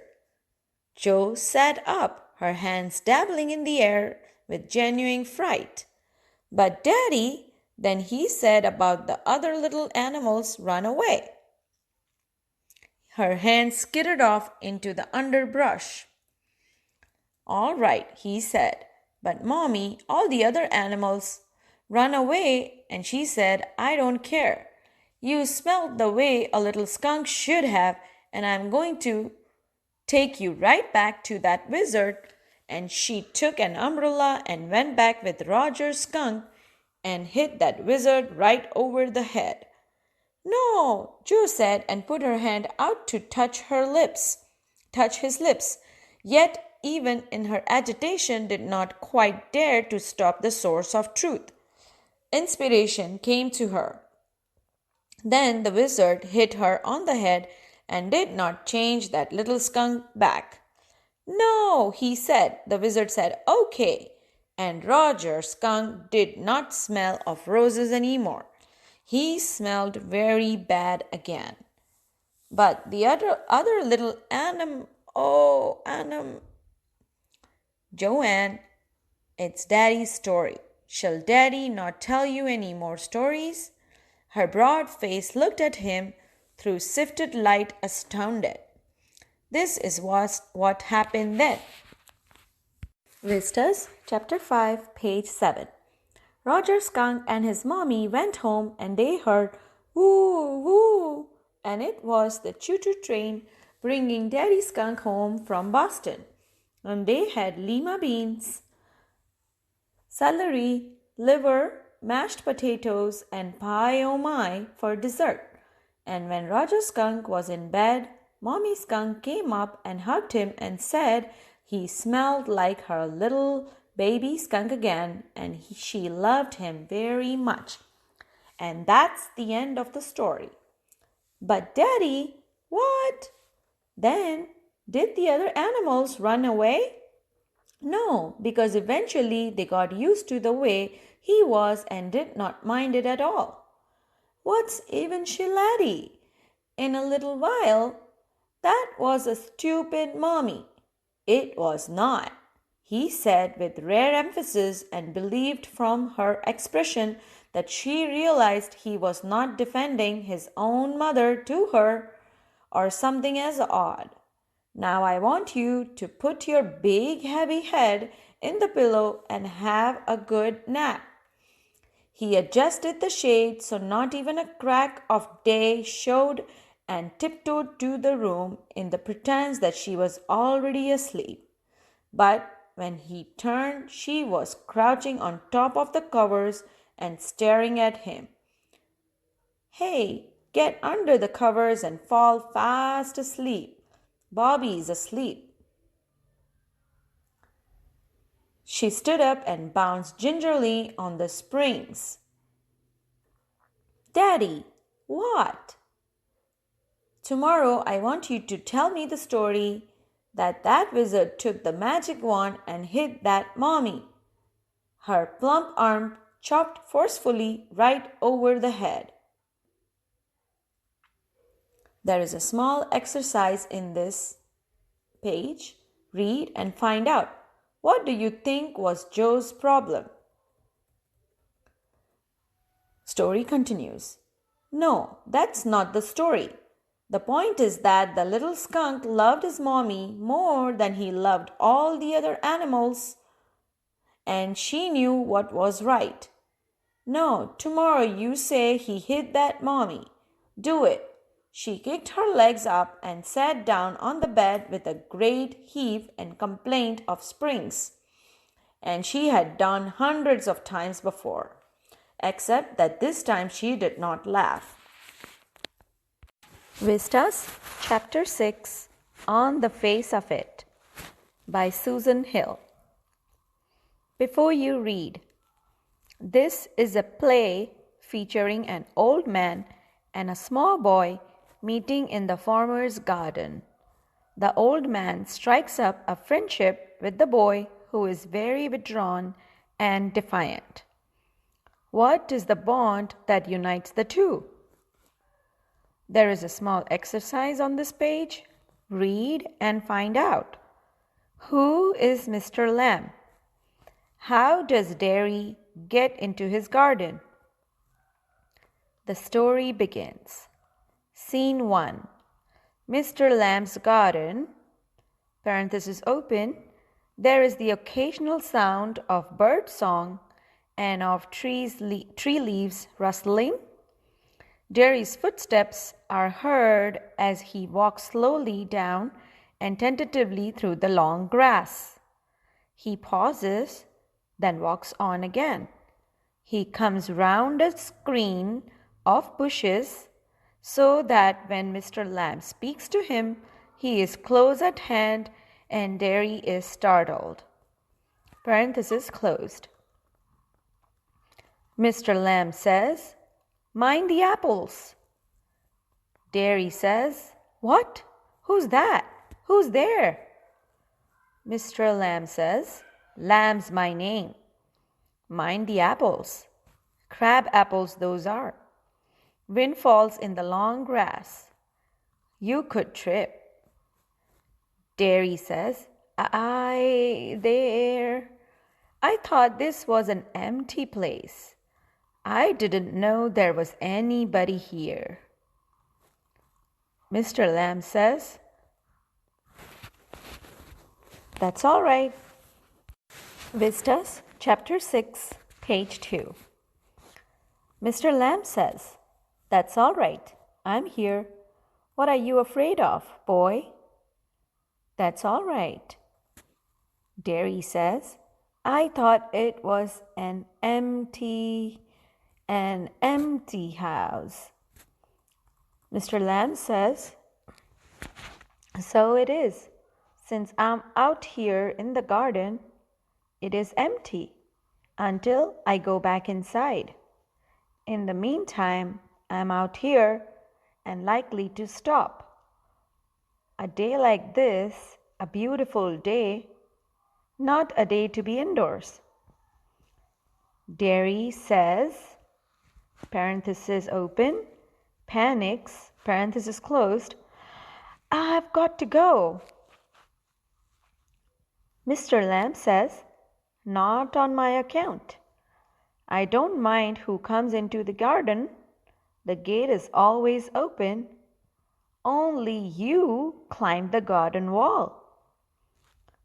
Dairy says, parenthesis open, angry, parenthesis closed, "You were watching me?" Mr. Lamb says, "I saw you, but the gate's open. All welcome. You are welcome. I sit here. I like sitting." Dairy says, "I had not come to steal anything." Mr. Lamb says, "No, the young lad steal. Scrump the apples. You're not so young." Dairy says, "I just wanted to come into the garden." Mr. Lamb says, "So you did. Here we are then. Dairy says, you don't know who I am. Mr. Lamb says, a boy, 13 or so. Dairy says, 14. Parenthesis open, pause, parenthesis closed. But I've got to go now. Goodbye. Mr. Lamb says, nothing to be afraid of. Just a garden, just me. Dairy says, but I'm not afraid. Parenthesis open, pause, parenthesis closed. People are afraid of me. Mr. Lamb says, why should that be? Dairy says, everyone is.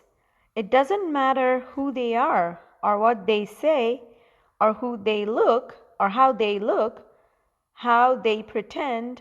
I know, I can see. Mr. Lamb says, see what? Dairy says, what they think.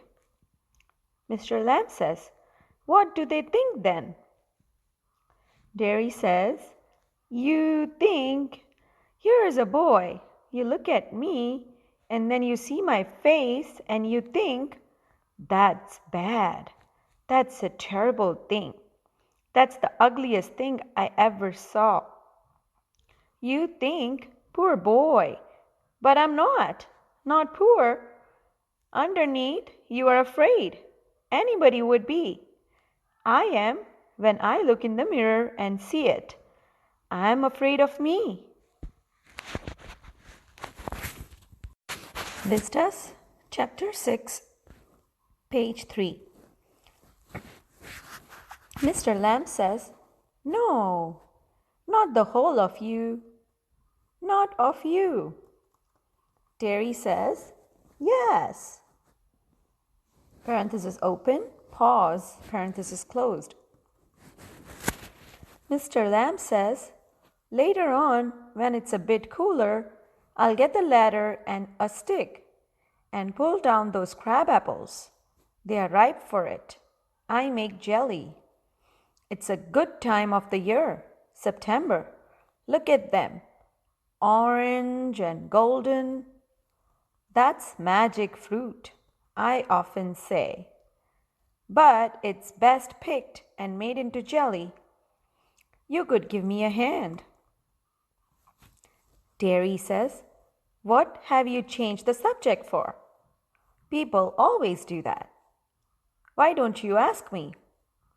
Why do you do what they all do and pretend it isn't true and isn't there? In case I see you looking and mind and get upset, I'll tell you, don't ask me because you're afraid to. Mr. Lamb says, you want me to ask? Say so then. Dairy said, I don't like being with people, any people. Mr. Lamb says, I should say, to look at it, I should say you got burned in a fire. Dairy said, not in a fire. I got acid all down that side of my face and it burnt it all the way. It ate my face up. It ate me up. And now it's like this and it won't ever be any different. Vistas, Chapter 6, page 4. Mr. Lamb says, no. Dairy said, aren't you interested? Mr. Lamb said, you're a boy who came into the garden. Plenty. Do. I'm interested in anybody. Anything. There is nothing God made that doesn't interest me. Look over there, over beside the far wall. What can you see? Dairy said, rubbish. Mr. Lamb said, rubbish?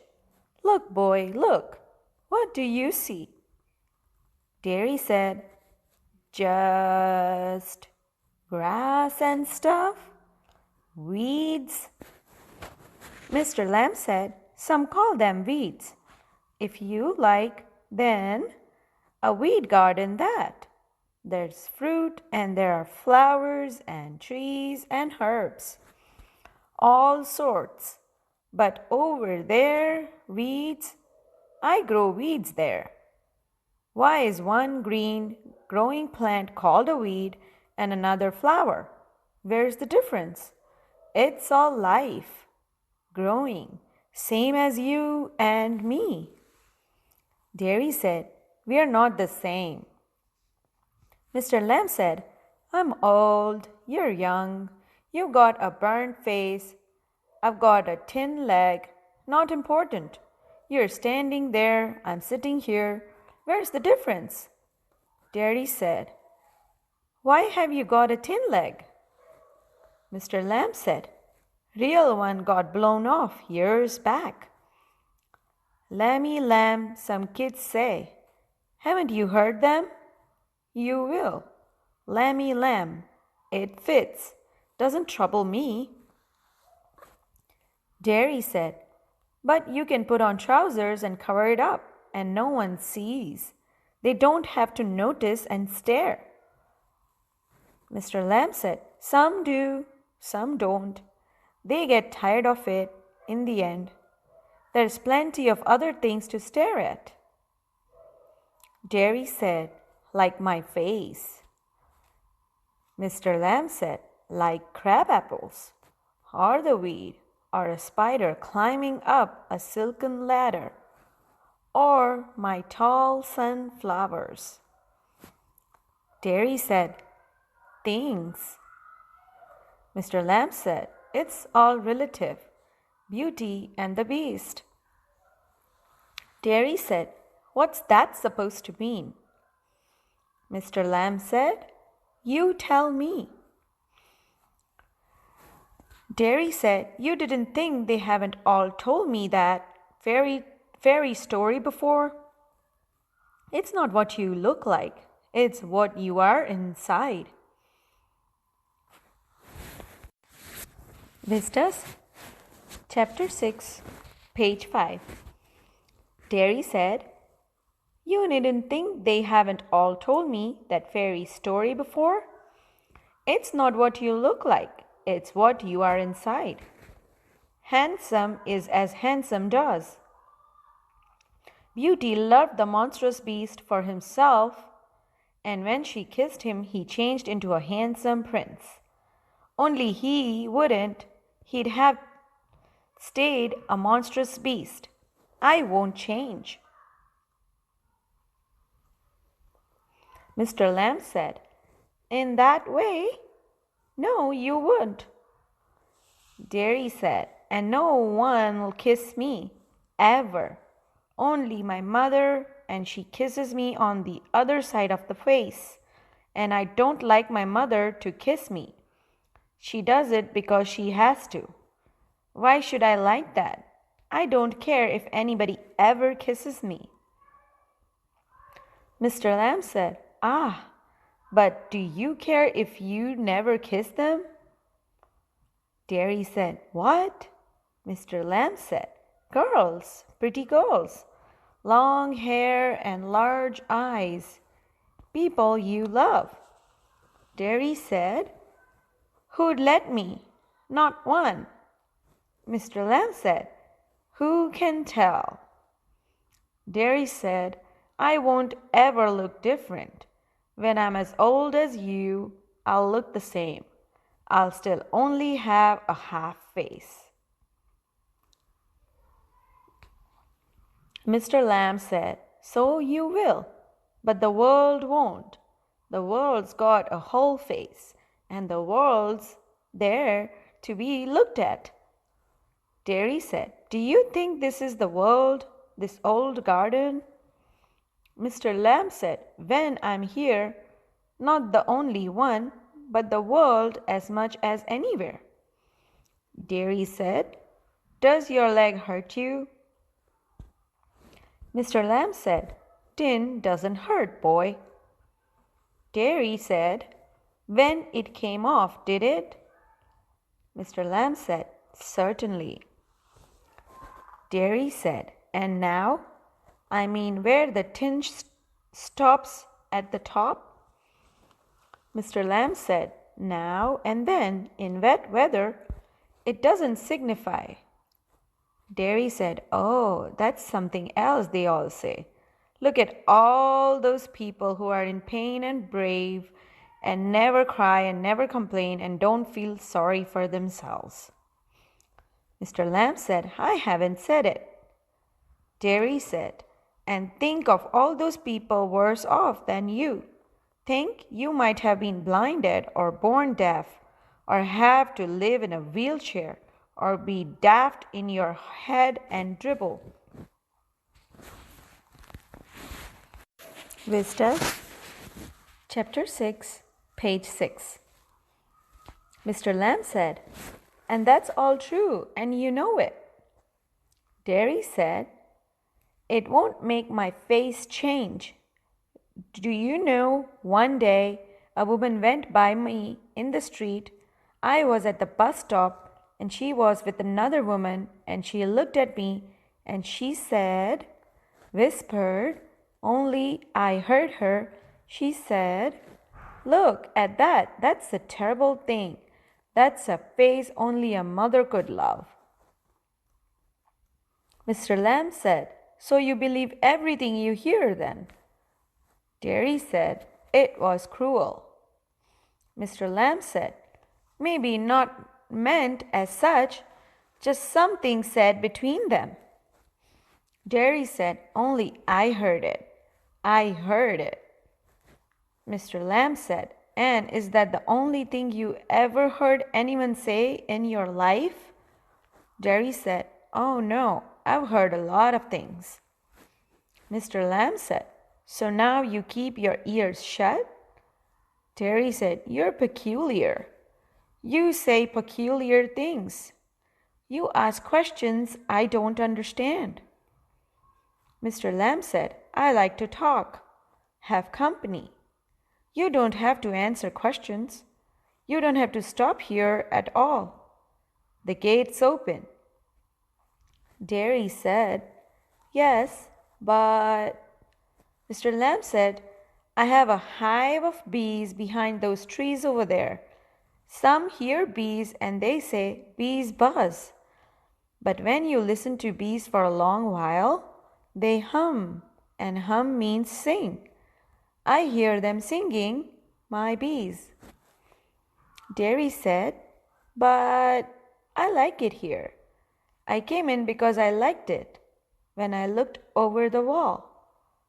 Mr. Lamb said, If you'd seen me, you'd not have come in.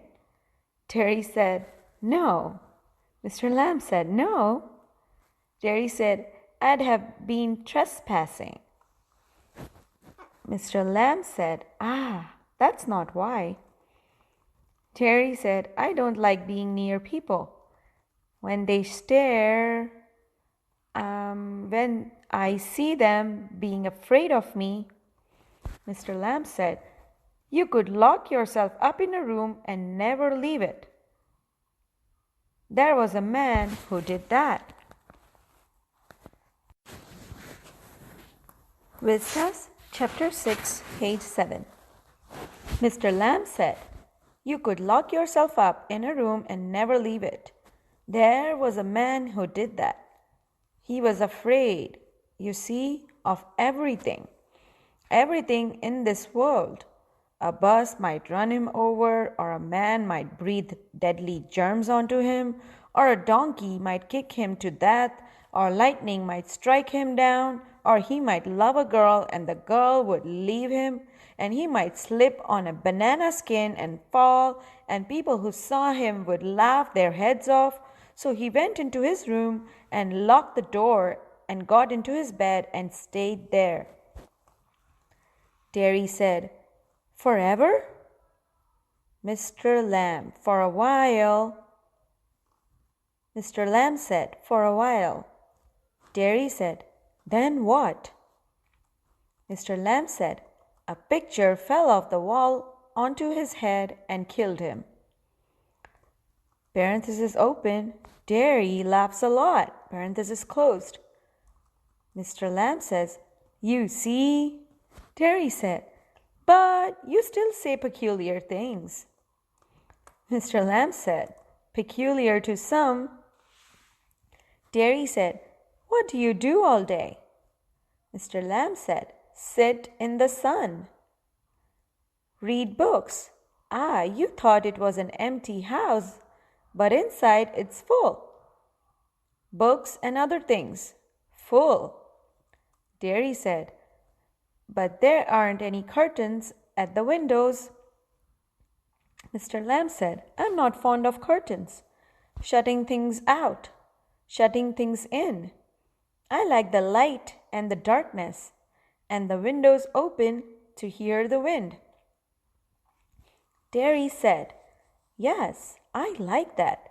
When it's raining, I like to hear it on the roof." Mr. Lamb said, "So you're not lost, are you?" "Not altogether. You do hear things. You listen." Dairy said, "They talk about me downstairs when I'm not there. What will he ever do? What's going to happen to him and when we have gone? However will he get on in this world? Looking like this, looking like that, with that on his face. That's what they say." Vistas, Chapter 6, page 8. Mr. Lamb said, "Lord, boy, you've got 2 arms, 2 legs, and eyes and ears. You've got a tongue and a brain. You'll get on the way you want like all the rest. And if you choose and set your mind to it, you could get on better than all the rest." Dairy says, "How?" Mr. Lamb says, "Same way as I do." Dairy said, "Do you have any friends?" Mr. Lamb said, "Hundreds." Dairy said, "But you live by yourself in that house. It's a big house too." Mr. Lamb said, "Friends everywhere. People come in. Everybody knows me. The gate's always open. They come and sit here and in front of the fire in winter. Kids come for the apples and pears and for toffee. I make toffee with honey. Anybody comes. So have you." Dairy said, "But I'm not your friend." Mr. Lamb said, "Certainly you are, so far as I'm concerned.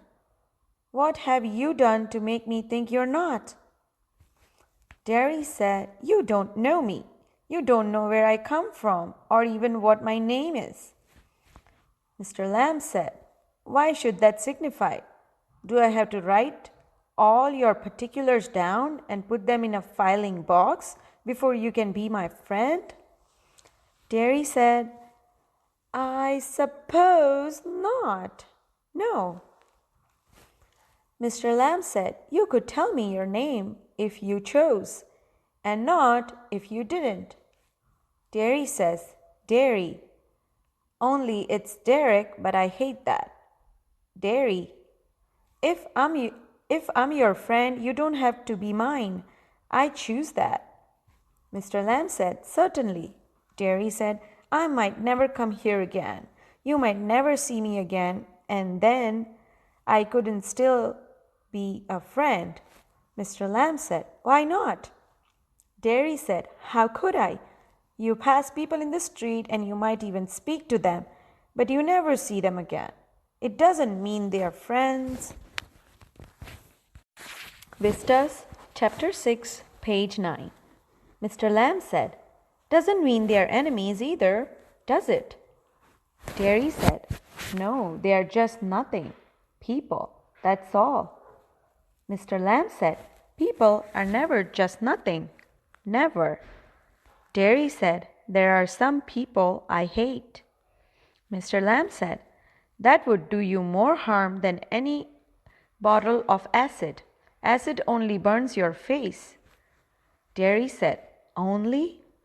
Mr. Lamb said, "Like a bomb only blew up my leg. There's worse things can happen. You can burn yourself away inside Jerry said, after I'd come home, one person said he'd been better off stopping in there, in the hospital. He'd be better off with the others like himself.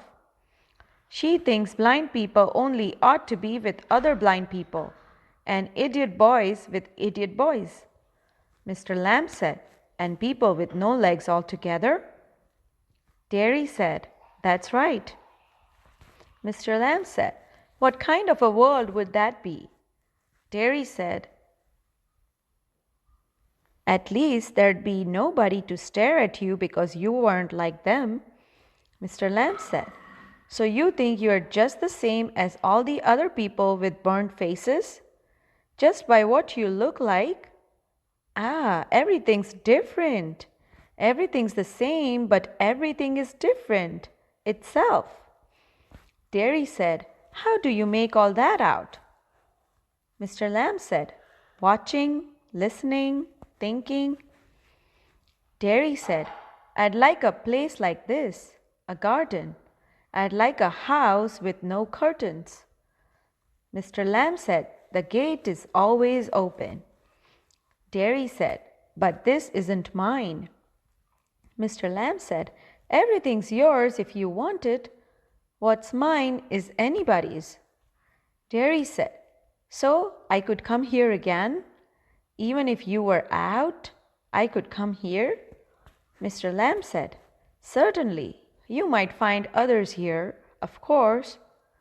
Jerry said, oh. Mr. Lamb said, well, that needn't stop you. You needn't mind.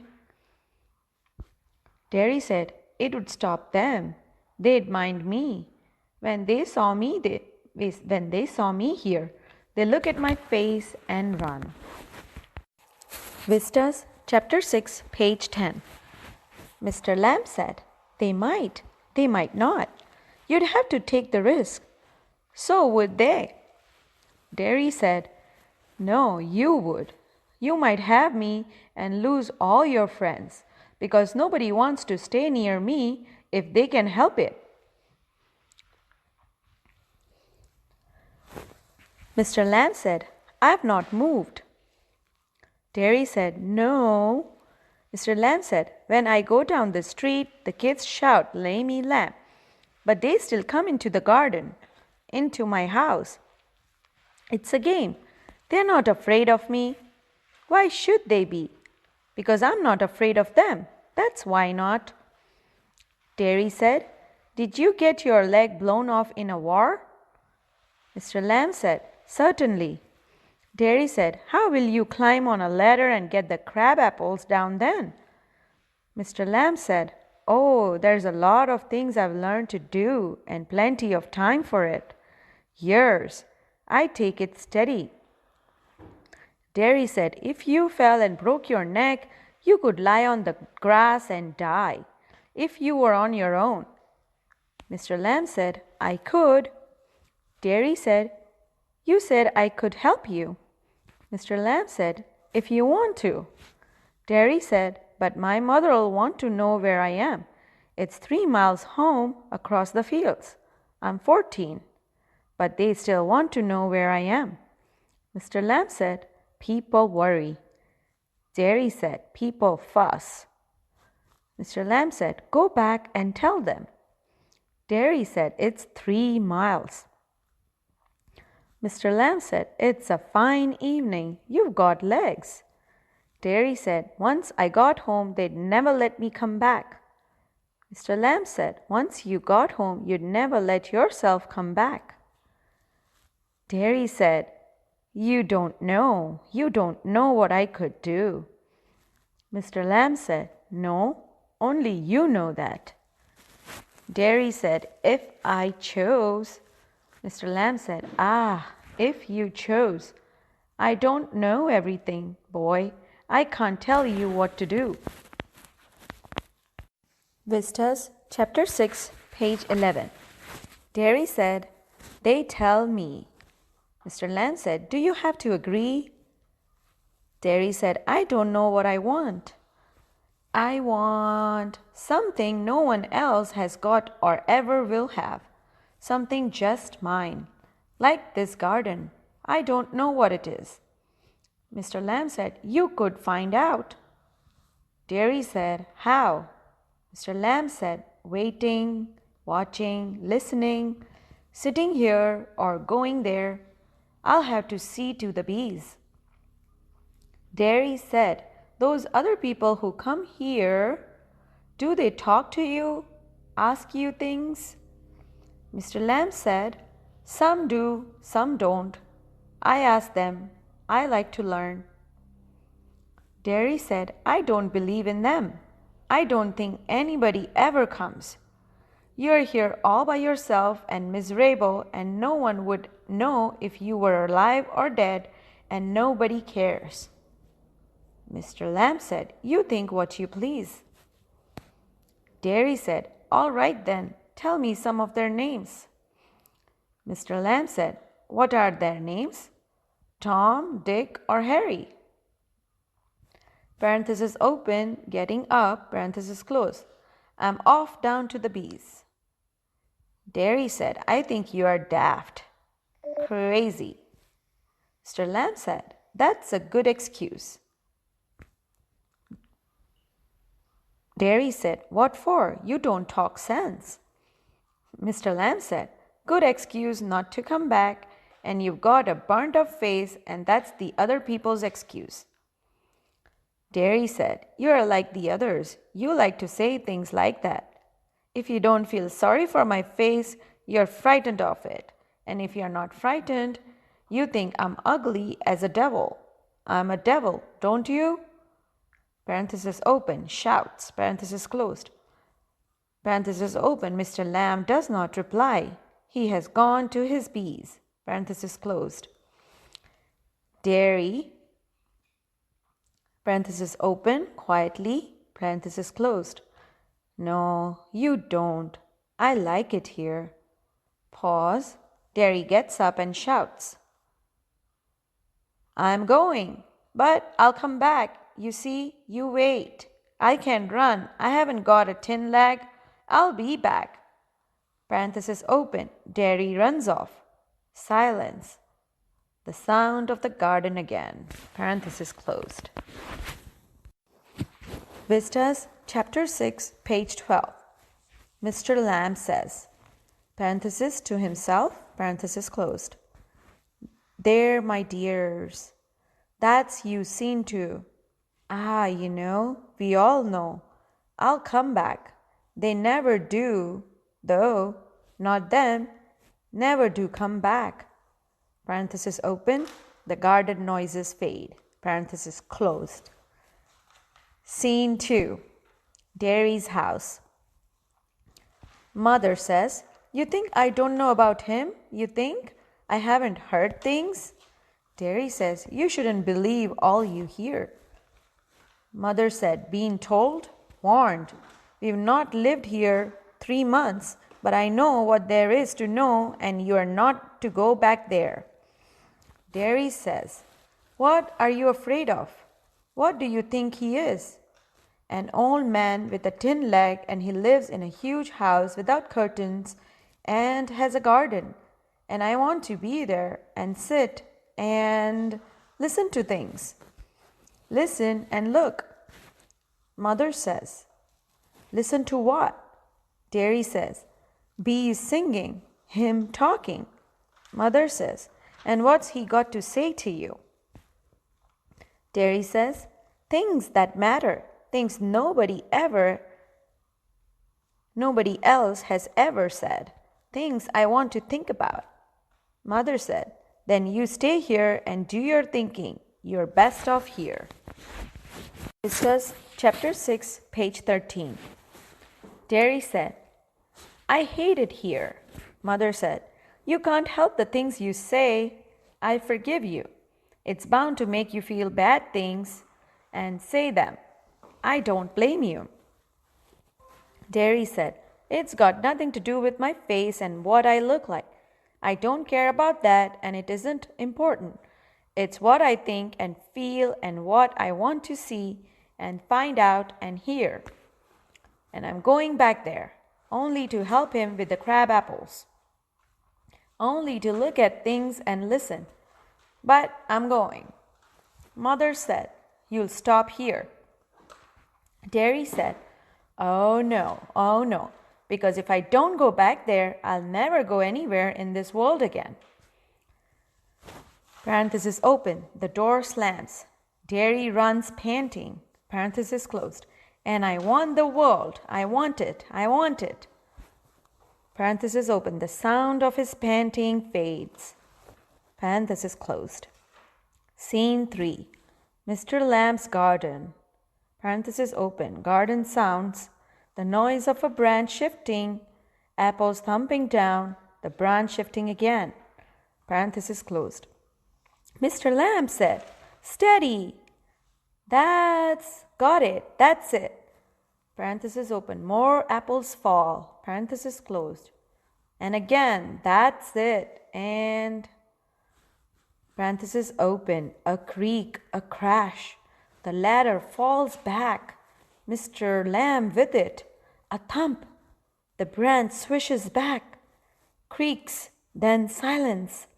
Derry opens the garden gate, still panting. Parenthesis closed. Derry said, you see, I came back.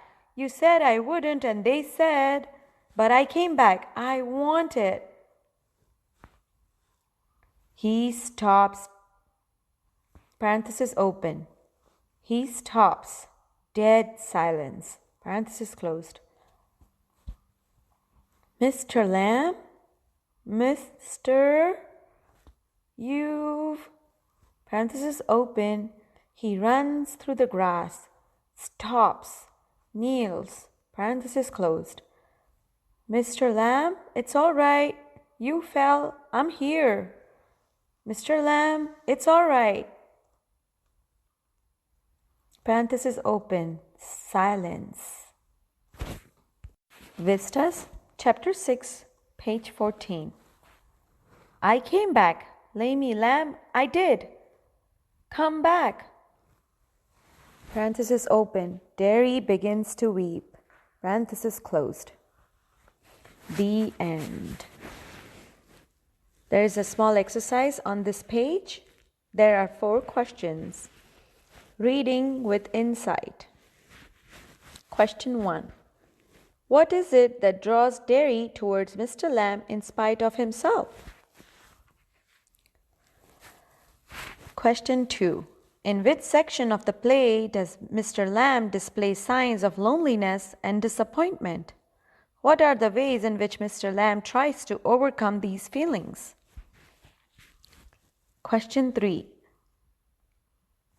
The actual pain or inconvenience caused by a physical impairment is often much less than the sense of alienation felt by the person with disabilities. What is the kind of behavior that the person expects from others? Question 4. Will Derry get back to his old seclusion, or will Mr. Lamb's brief association effect a change in the kind of life he will lead in the future? New exercise.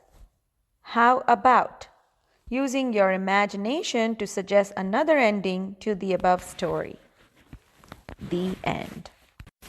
Vistas, Chapter 7, Evans Tries an O-Level by Colin Dexter.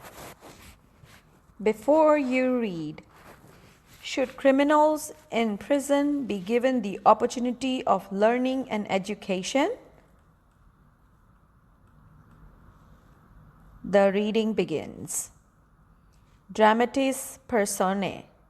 The Secretary of the Examinations Board, the Governor of H.M. Prison, Oxford, James Evans, a prisoner, Mr. Jackson, a prison officer, Mr. Stevens, a prison officer, the revered S. McLeary, an invigilator, Mr. Carter, detective superintendent, Mr. Bell, detective chief inspector. There is a little exercise on this page. Read and find out. What kind of a person was Evans? What were the precautions taken for the smooth conduct of the examination? The paragraph begins. All precautions have been taken to see to that the O-level German examination arranged in the prison for Evans does not provide him with any means of escape. The story begins. It was in early March when the secretary of the examinations board received the call from Oxford Prison. It's a slightly unusual request, Governor, but I don't see why we shouldn't try to help. Just the one fellow, you say? Vistas, Chapter 7, page 2. That's it. Chap called Evans. Started night classes in O-level German last September. Says he's dead keen to get some sort of academic qualification. Is he any good?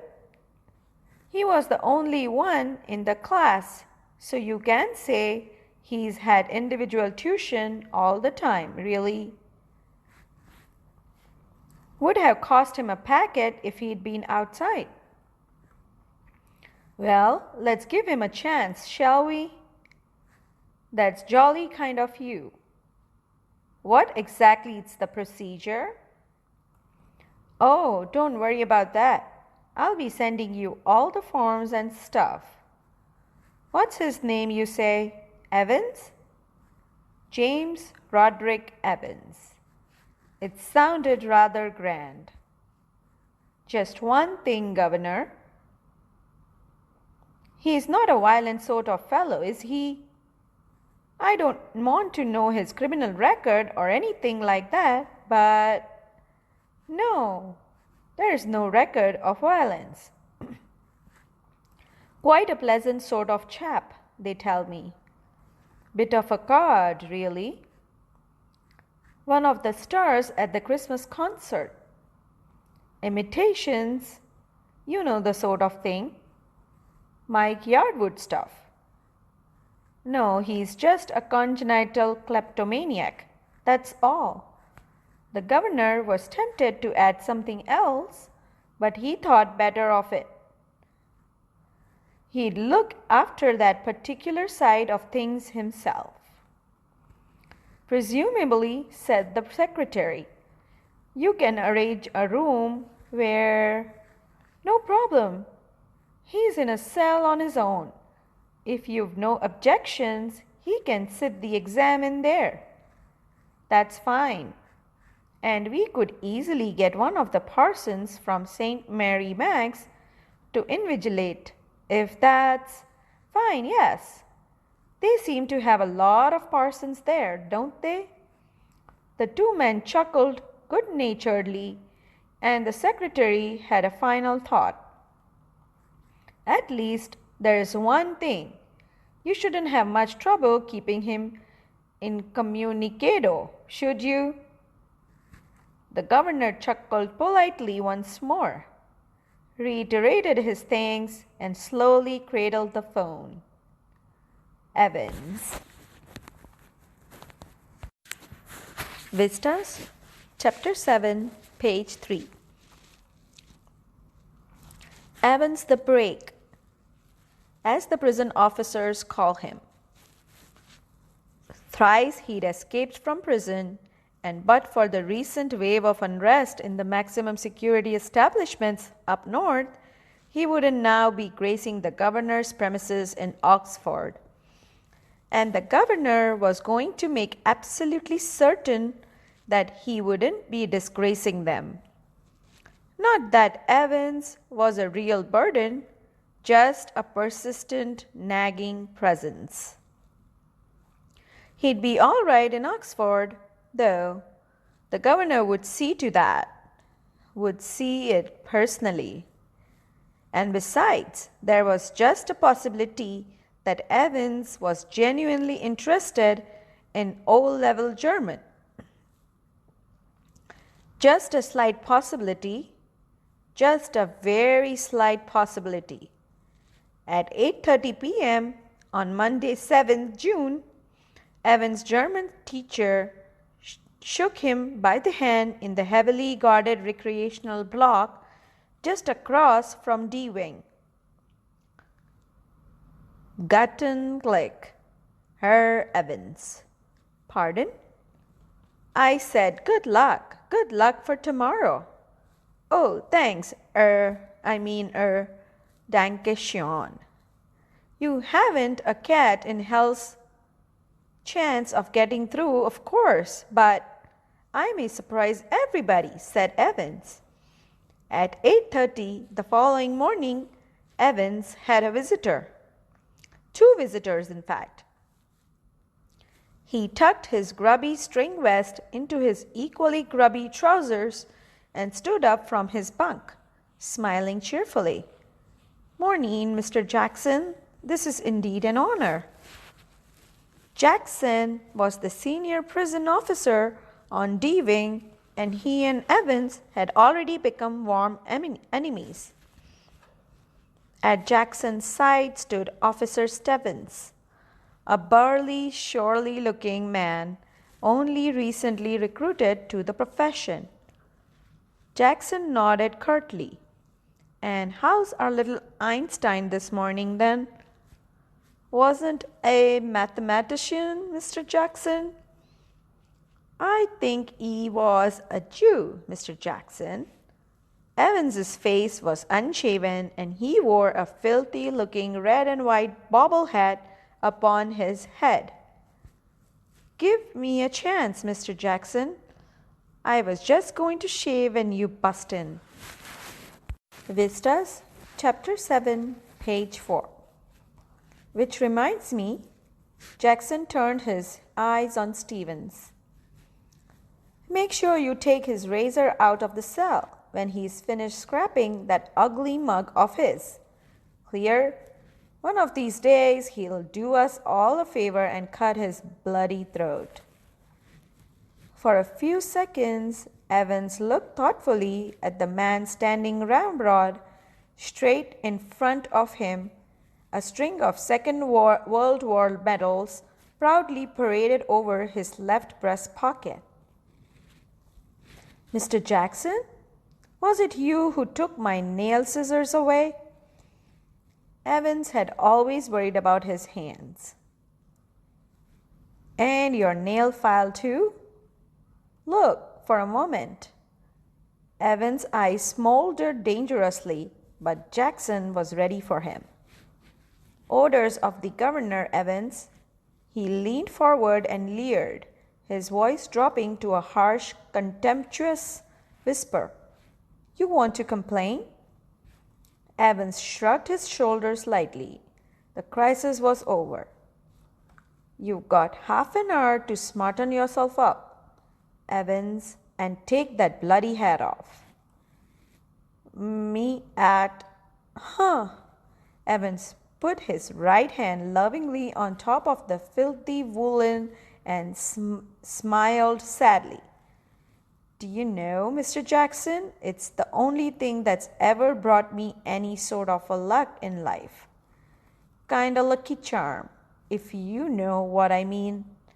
And today I thought, well, with me exam and all that, buried somewhere in Jackson was a tiny core of compassion, and Evans knew it. Vistas, Chapter 7, page 5.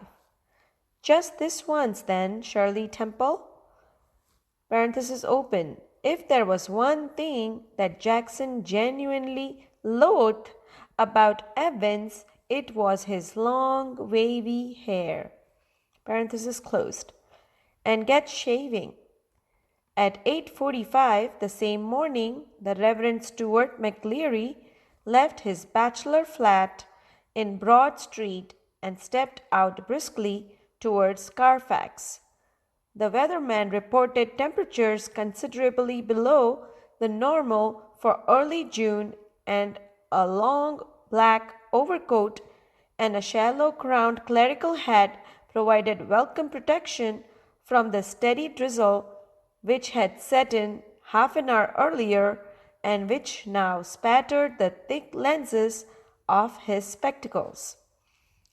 In his right hand he was carrying a small brown suitcase which contained all that he would need for his morning duties, including a sealed question paper envelope, a yellow invigilation form, a special authentication card from the examinations board, a paper knife, a Bible, parenthesis open.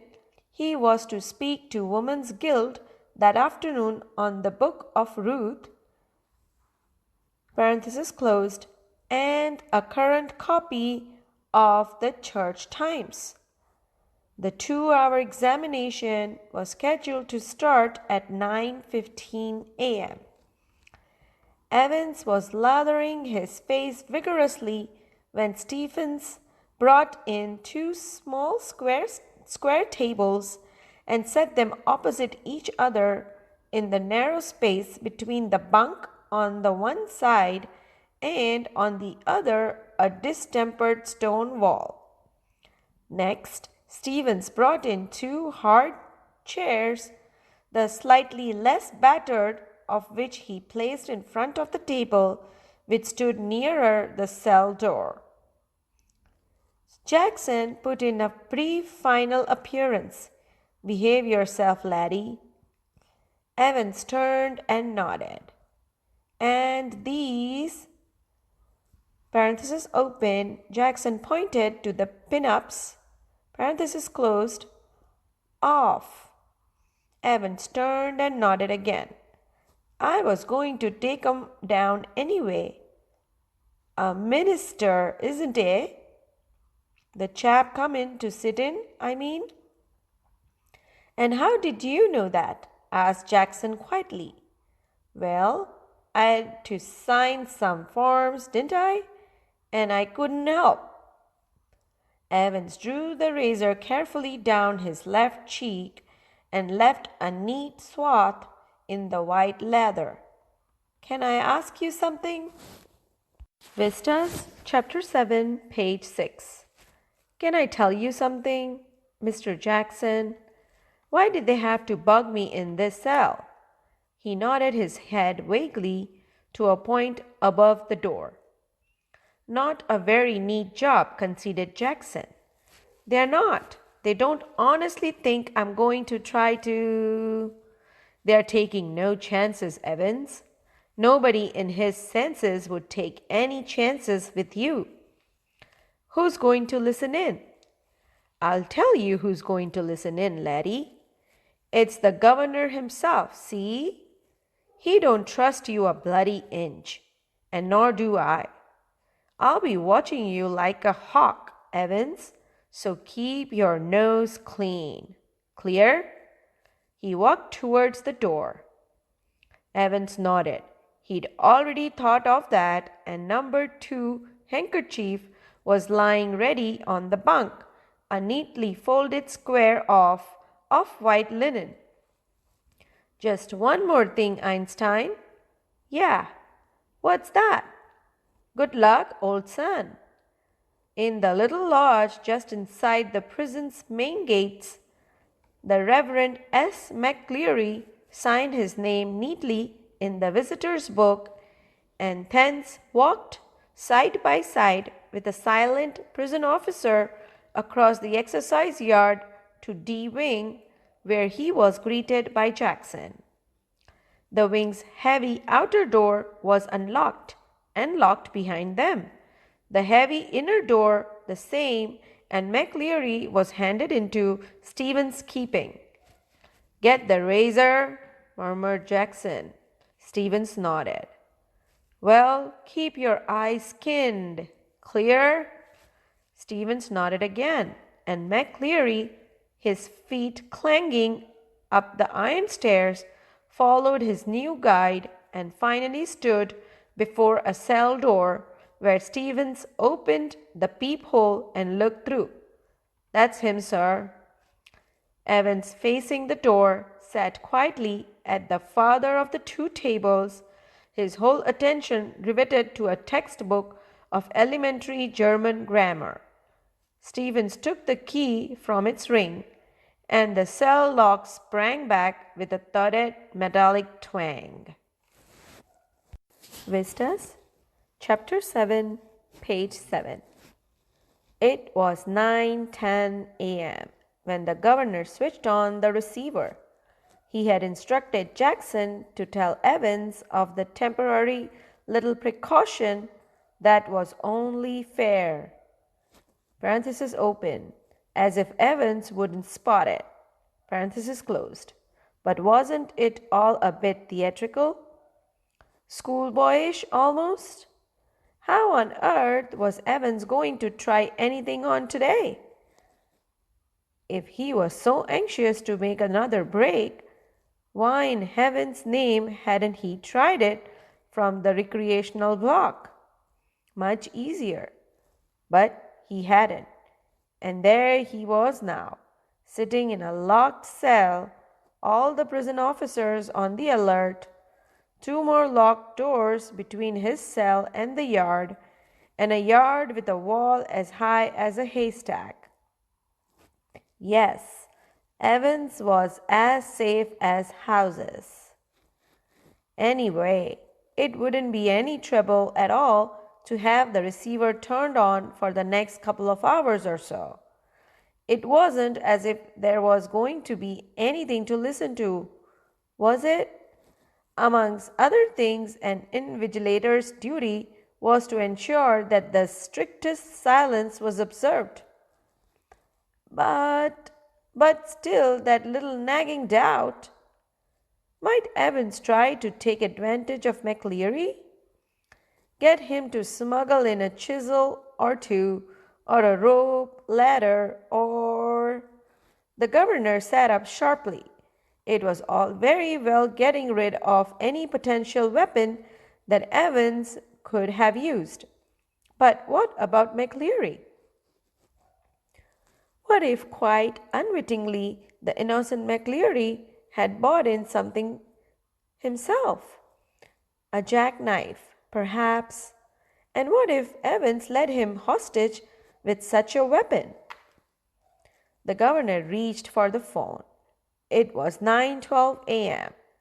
The examinee and the invigilator had already been introduced by Stevens when Jackson came back and shouted to McLeary through the cell door.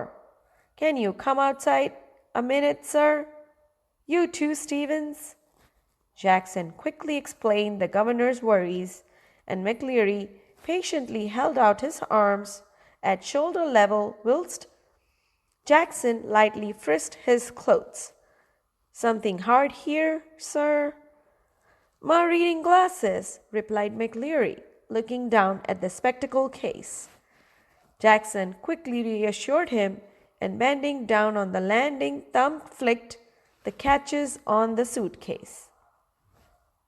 Vistas, Chapter 7, page 8. He picked up each envelope in turn, carefully passed his palms along their surfaces, and seemed satisfied.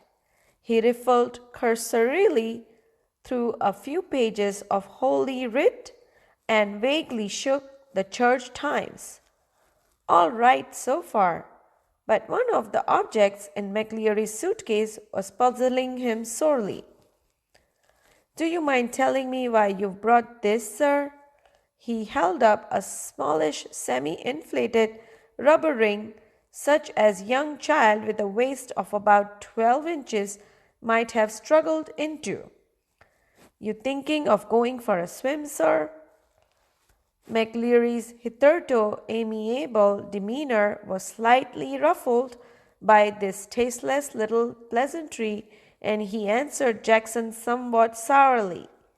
"If ye must know, I suffer from hemorrhoids, and when I'm sitting down for any length of time—" "Very sorry, sir. I didn't mean to. The embarrassment was still reddening Jackson's cheeks when he found the paper knife at the bottom of the case. "I think I'd better keep this, though, if you don't mind. That is, sir." It was 9:18 a.m. before the governor heard their voices again, and it was clear that the examination was going to be more than a little late in getting underway. McLeary said, "You've got a watch?" Evans said, "Yes, sir." McLeary said, "I'll be telling you when to start, and again when you've 5 minutes left. All right?" Silence. McLeary said, "There's plenty more of this paper should you need it." Silence.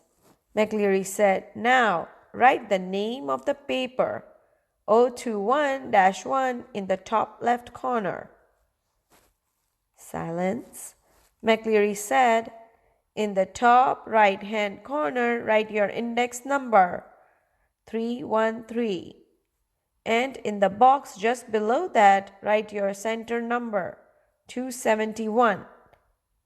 A, right? All right." Silence. 9:20 a.m. McLeary said, "I'm now going to..."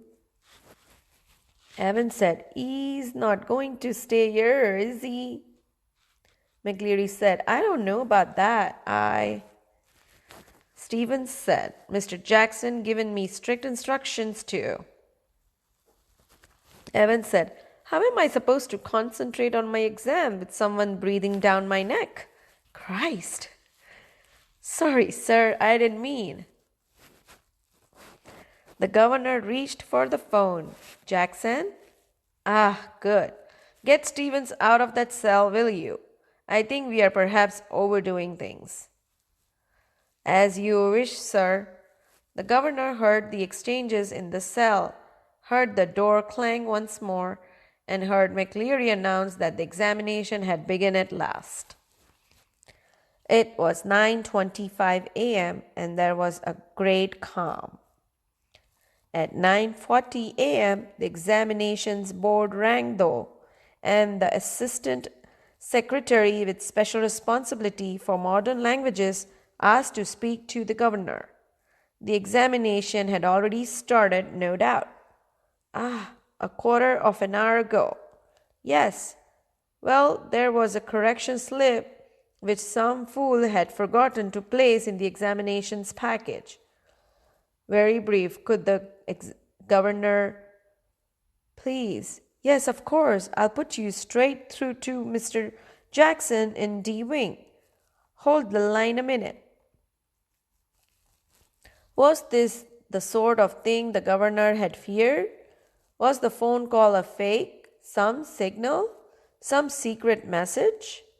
But he could check on that immediately. He dialed the number of the examinations board, but heard only the staccato bleeps of a line engaged. But then the line was engaged, wasn't it? Yes, not very intelligent, that. 2 minutes later, he heard some whispered communication in the cell, and then McLeary's broad Scots voice. "Will you please stop writing a wee while, Mr. Evans, and listen carefully? Candidates offering German 021-1 should note the following correction.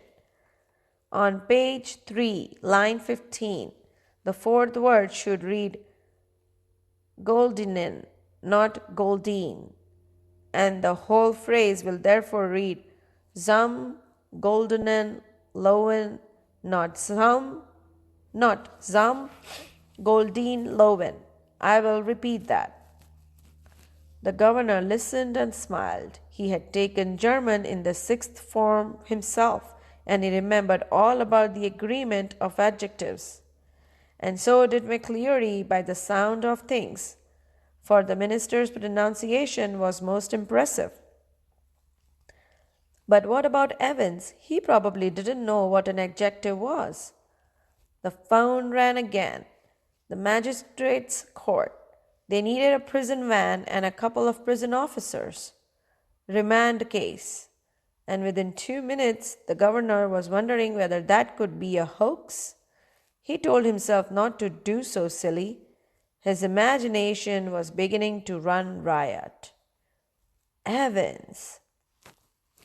For the first quarter of an hour, Stevens had dutifully peered through the peephole at intervals of 1 minute or so, and after that, every 2 minutes.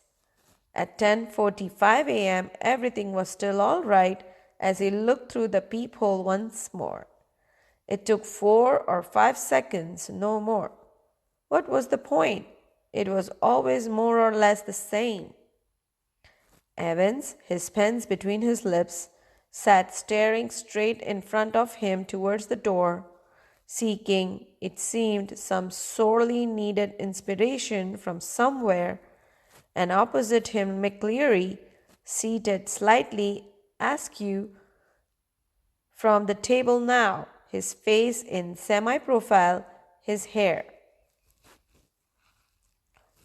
parenthesis open, as Stevens had noticed earlier, parenthesis closed, immaturishly clipped pretty closely to the scalp, his eyes behind the pebble lenses peering short-sightedly at the church times. His right index finger hooked beneath the narrow clerical collar, and the fingers of the left hand, the nails meticulously manicured, slowly stroking the short black beard. At 10:50 a.m., the receiver crackled to life and the governor realized he'd almost forgotten Evans for a few minutes. Evans, please, sir. Parenthesis open, a whisper, parenthesis closed. Evans says, please, sir. Parenthesis closed, parenthesis open, louder, parenthesis closed. Evans said, would you mind if I put a blanket round me? Shoulders, sir? It's a bit parky in here, isn't it? Silence. Evans said, there's one on me bunk here, sir. McCleary said, be quick about it. Silence. At 10:51 a.m., Stevens was more than a little surprised to see a gray regulation blanket draped round Evans' shoulders, and he frowned slightly and looked at the examinee more closely. But Evans, the pen still between his teeth, was staring just as vacantly as before. Blankly beneath the blanket. Should Stevens report the slight irregularity? Anything at all fishy, hadn't Jackson said? He looked through the peephole once again, and even as he did so, Evans pulled the dirty blanket more closely to himself. Was he planning a sudden Batman leap to suffocate Mr. McCleary in the blanket? Don't be daft. There was never any sun on this side of the prison. No heating either during the summer months, and it could get quite chilly in some of the cells. Stevens decided to revert to his earlier every-minute observation. At 11:20 a.m., the receiver once more crackled across the silence of the governor's office, and McCleary informed Evans that only 5 minutes remained. The examination was almost over now, but something still gnawed away quietly in Governor's mind. He reached for the phone once more. At 11:22 a.m., Jackson shouted along the corridor to Stevens. The governor wanted to speak with him. Hurry, man! Stevens picked up the phone apprehensively and listened to the rapidly spoken orders. Stevens himself was to accompany McCleary to the main prison gates. Understood? Stevens personally was to make absolutely sure that the door was locked on Evans after McCleary had left the cell. Understood? Understood. At 11:25 a.m., the governor heard the final exchanges. Vistas, Chapter 7, page 12. McLeary said, "Stop writing, please." Silence. McLeary said, "Put your sheets in order and see they are correctly numbered." Silence. Scrapping off chairs and tables. Evans said, "Thank you very much, sir." McLeary said, "All right, was it?" Evans said, "Not too bad." McLeary said, "Good, Mr. Stevens." Parenthesis open, very loud, parenthesis closed. The governor heard the door clang for the last time. The examination was over. "How did he get on, do you think?" asked Stevens as he walked beside McLeary to the main gates. I cannot think he's distinguished himself, I'm afraid." His Scots accent seemed broader than ever, and his long black overcoat, reaching almost to his knees, fostered the illusion that he had suddenly grown slimmer. Stevens felt pleased that the governor had asked him and not Jackson to see McLeary off the premises, and all in all, the morning had gone pretty well. But something stopped him from making his way directly to the canteen for a belated cup of coffee. He wanted to take just one look at Evans. It was like a program he'd seen on TV about a woman who could never really convince herself that she'd locked the front door when she'd gone to bed. Often she'd got up 12, 15, sometimes 20 times to check the bolts.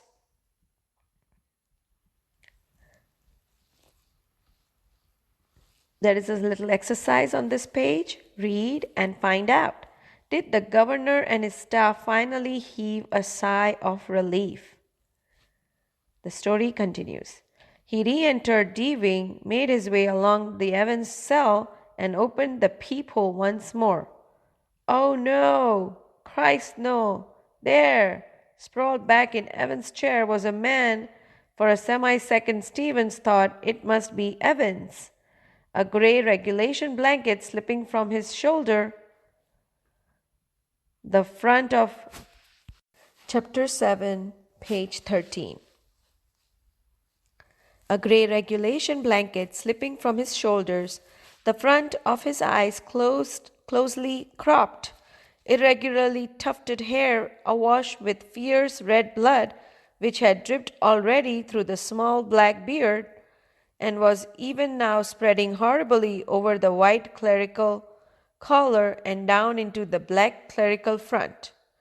Stevens shouted wildly for Jackson, and the words appeared to penetrate the curtain of blood that veiled McLeary's ears, for the minister's hand felt feebly for a handkerchief from his pocket and held it to his bleeding head, the blood seeping slowly through the white linen. He gave a long, low moan and tried to speak, but his voice trailed away, and by the time Jackson had arrived and dispatched Stevens to ring the police and the ambulance, the handkerchief was a sticky, squelchy wad of cloth. McLeary slowly raised himself, his face twisted tightly with pain. "Dinna worry about the ambulance, man. I'm all right. Get the police. I know where he closed his eyes, and another drip of blood splashed like a huge red raindrop on the wooden floor.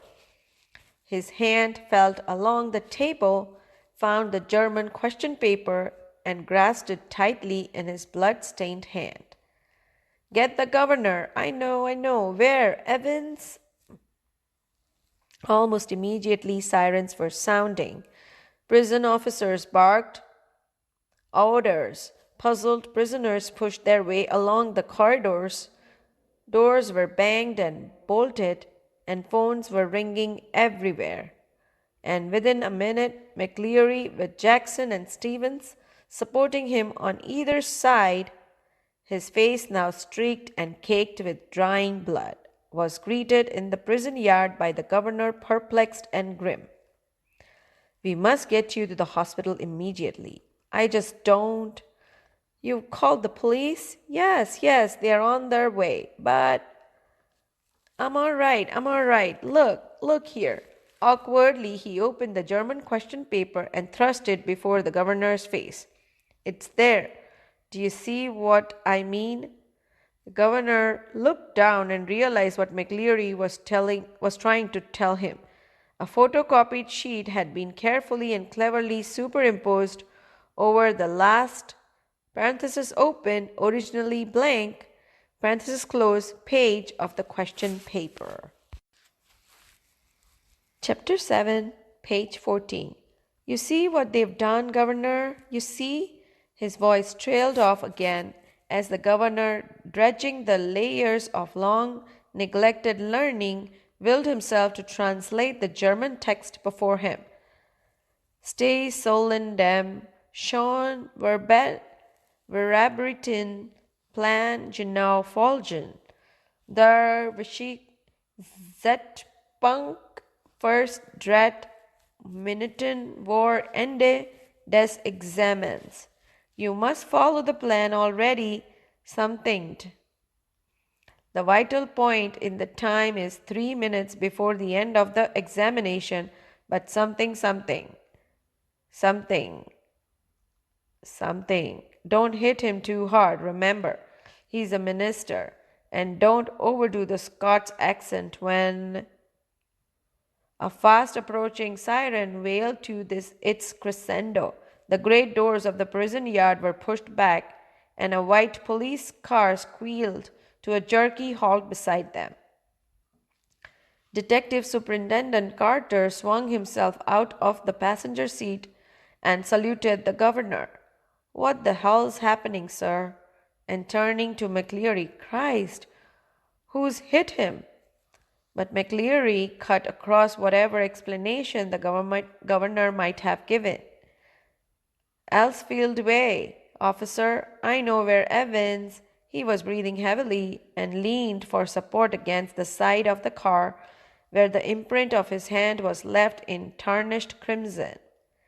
In bewilderment, Carter looked to the governor for guidance. What? Take him with you if you think he'll be all right. He's the only one who seems to know what's happening. Carter opened the back door and helped McLeary inside, and within a few seconds the car leaped away in a sprut of gravel. Elsfield Way, McLeary had said, and there it was, staring up at the governor from the last few lines of the German text. From Elsfield Way, drive to the Headington roundabout, where, yes, of course, the examinations board was in Elsfield Way, and someone from the board must have been involved in the escape plan from the very beginning. The question paper itself, the correction slip. The governor turned to Jackson and Stevens. I don't need to tell you what's happened, do I? Vistas, chapter 7, page 15. That is a small exercise on this page. Read and find out. Will the injured McLeary be able to help the prison officers track Evans? The story continues. His voice sounded almost calm in its scathing contempt. And which one of you two morons was it who took Evans for a nice little walk to the main gates and waved him bye-bye?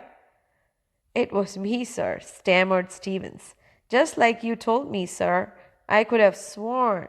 What? Just like I told you, you say? What the hell? When you rang, sir, and told me. When was that? The governor's voice was whiplash now. You know, sir, about 20 past 11, just before. You blithering idiot, man. It wasn't me who rang you. Don't you realize? But what was the use? He had used the telephone at that time, but only to try, parenthesis open, unsuccessfully once more, parenthesis closed, to get through to the examinations board. He shook his head in growing despair and turned on the senior prisoner officer. As for you, Jackson, how long have you been pretending you got a brain, eh? Well, I'll tell you something, Jackson. Your skull's empty. Absolutely empty. It was Jackson who had spent 2 hours in Evan's cell the previous evening, and it was Jackson who had confidently reported that there was nothing hidden away there.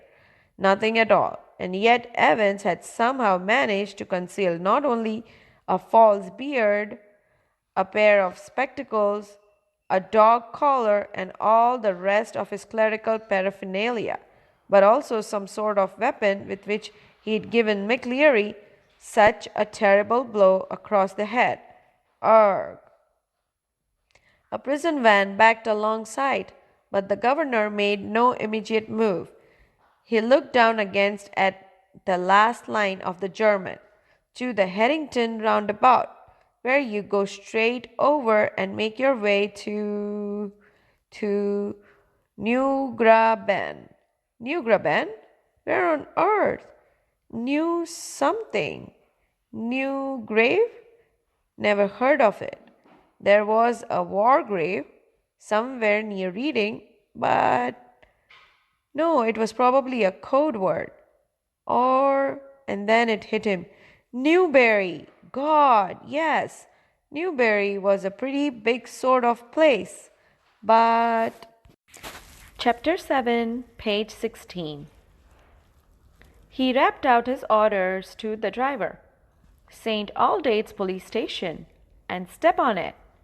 Take Jackson and Stevens here. And when you get there, ask for Bell. Chief Inspector Bell. Got that? He leaped the stairs to his office 3 at a time, got Bell on the phone immediately, and put the facts before him. We will get him. Sir, said Bell, we will get him, with a bit of luck. The governor sat back and lit a cigarette. Ye gods, what a beautifully laid plan it had all been. What a clever fellow Evans was. Careless leaving that question paper behind, but then they all made their mistakes somewhere along the line. Well, almost all of them. And that's why very, very shortly Mr. Clever Evans would be back inside doing his once more. The phone on his desk erupted in a strident burst, and Superintendent Carter informed him that McLeary had spotted Evans driving off along Elsfield Way. They had got the number of the car all right and had given chase immediately, but had lost him at the Harrington roundabout. He must have doubled back into the city. No, said the governor quietly. No, he's on his way to Newberry. He explained his reasons for believing so and left it at that. It was a police job now, not his. He was just another gullible governor, that was all. By the way, Carter, I hope you managed to get McLeary to the hospital all right. Yes, he is in Radcliffe now. Really groggy he was when he got to the examination offices, and they rang for the ambulance from there. The governor rang the Radcliffe a few minutes later and asked for the accident department. McLeary, you say? Yes, he's a parson. There is a small exercise on this page. Read and find out. Will the clues left behind on the question paper put Evans back in the prison again? Vistas, Chapter 7, page 17. I don't think there is anyone. Yes, there is. You will find one of your ambulances picked him up from Elsfield Way about. Oh, that. Yes, we sent an ambulance all right, but when we got there, the fellow had gone. No one seemed to know where he was. Just vanished. Not a sign. But the governor was no longer listening, and the truth seemed to hit him with an almost physical impact somewhere in the back of his neck. A quarter of an hour later, they found the Reverend S. McCleary securely bound and gagged in his study in Broad Street. He'd been there, he said, since 8:15 a.m., when two men had called, and inquiries in Newbury throughout the afternoon produced nothing. Nothing at all. And by tea time, everyone in the prison knew what had happened. It had not been Evans impersonating McCleary who had walked out. It had been Evans impersonating McCleary who had stayed in. The fish and chips were delicious, and after a gentle stroll round the center of Chipping Norton, Evans decided to return to the hotel and have an early night. A smart new hat concealed the wreckage of his closely chopped hair, and he kept it on as he walked up to the reception desk of the Golden Lion. It would take a good while for his hair to regain its former glories, but what the hell did that matter? He was out again, wasn't he?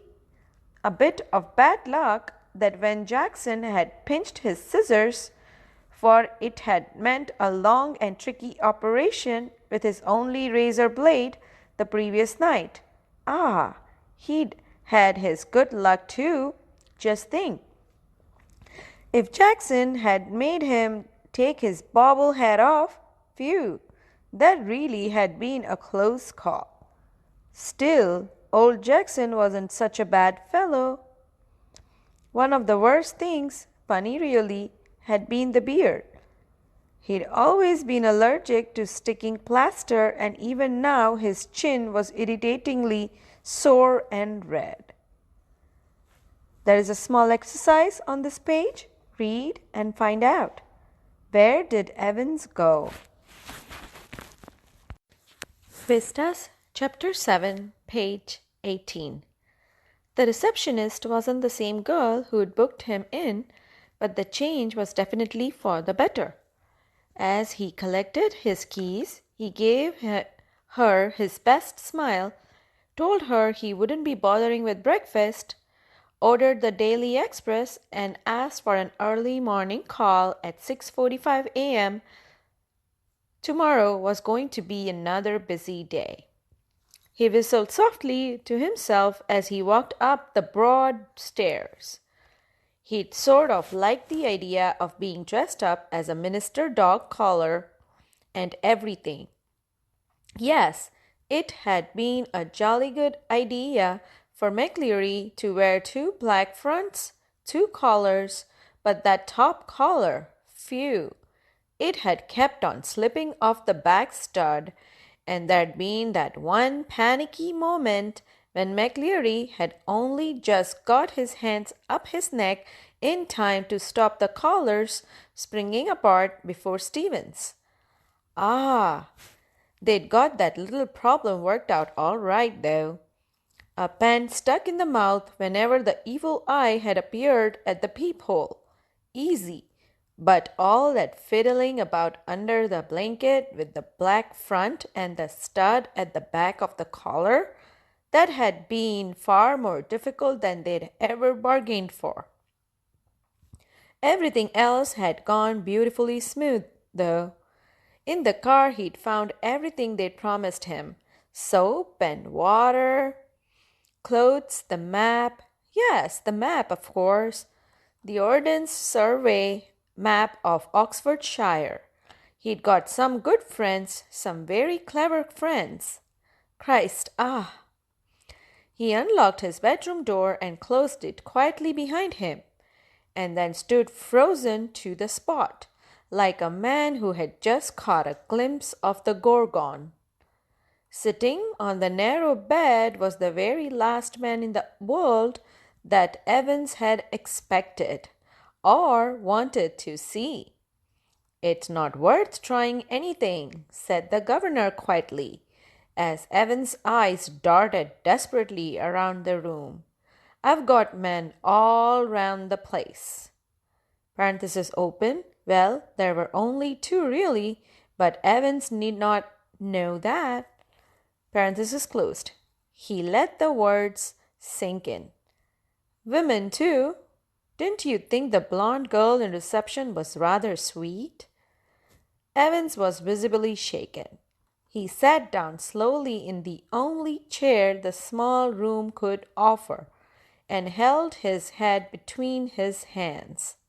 For several minutes there was utter silence. Vistas, Chapter 7, page 19. Finally he spoke. It was the bloody correction slip, I suppose. Well, parenthesis open, the governor failed to mask the deep satisfaction in his voice. Parenthesis closed. There are few people who know a little German. Slowly, very slowly, Evans relaxed. He was beaten and he knew it. He sat up at last and managed to smile ruefully. You know, it wasn't really a mistake. You see, we hadn't been able to fix up any auto, but we could have worked that some other way. No, the really important thing was for the phone to ring just before the exam finished to get everyone out of the way for a couple of minutes. So we had to know exactly when the exam started, didn't we? Vistas, Chapter 7, page 20. And like a fool, I presented you with that little piece of information on a plate. Well, somebody did. So, you see, sir, that correction slip killed 2 little birds with a single stone, didn't I? The name of the hotel for me and the exact time the exam started for. The governor nodded. It's a pretty common word. Good job, it is pretty common, sir, or I'd never have known where to come to, would I? Nice name, though, Zum Golden and Lowen. How did you know which golden lion it was? There's hundreds of 'em. Same as you, Evans. Index number 313, center number 271. Remember? 6 figures. And if you take an ordnance survey map for Oxfordshire, you find that the 6-figure reference 313 by 271 lands you bang in the middle of Chipping Norton. Yeah, you're right, huh? We'd hoped you'd run off to Newbury. We did. Well, that's something, I suppose.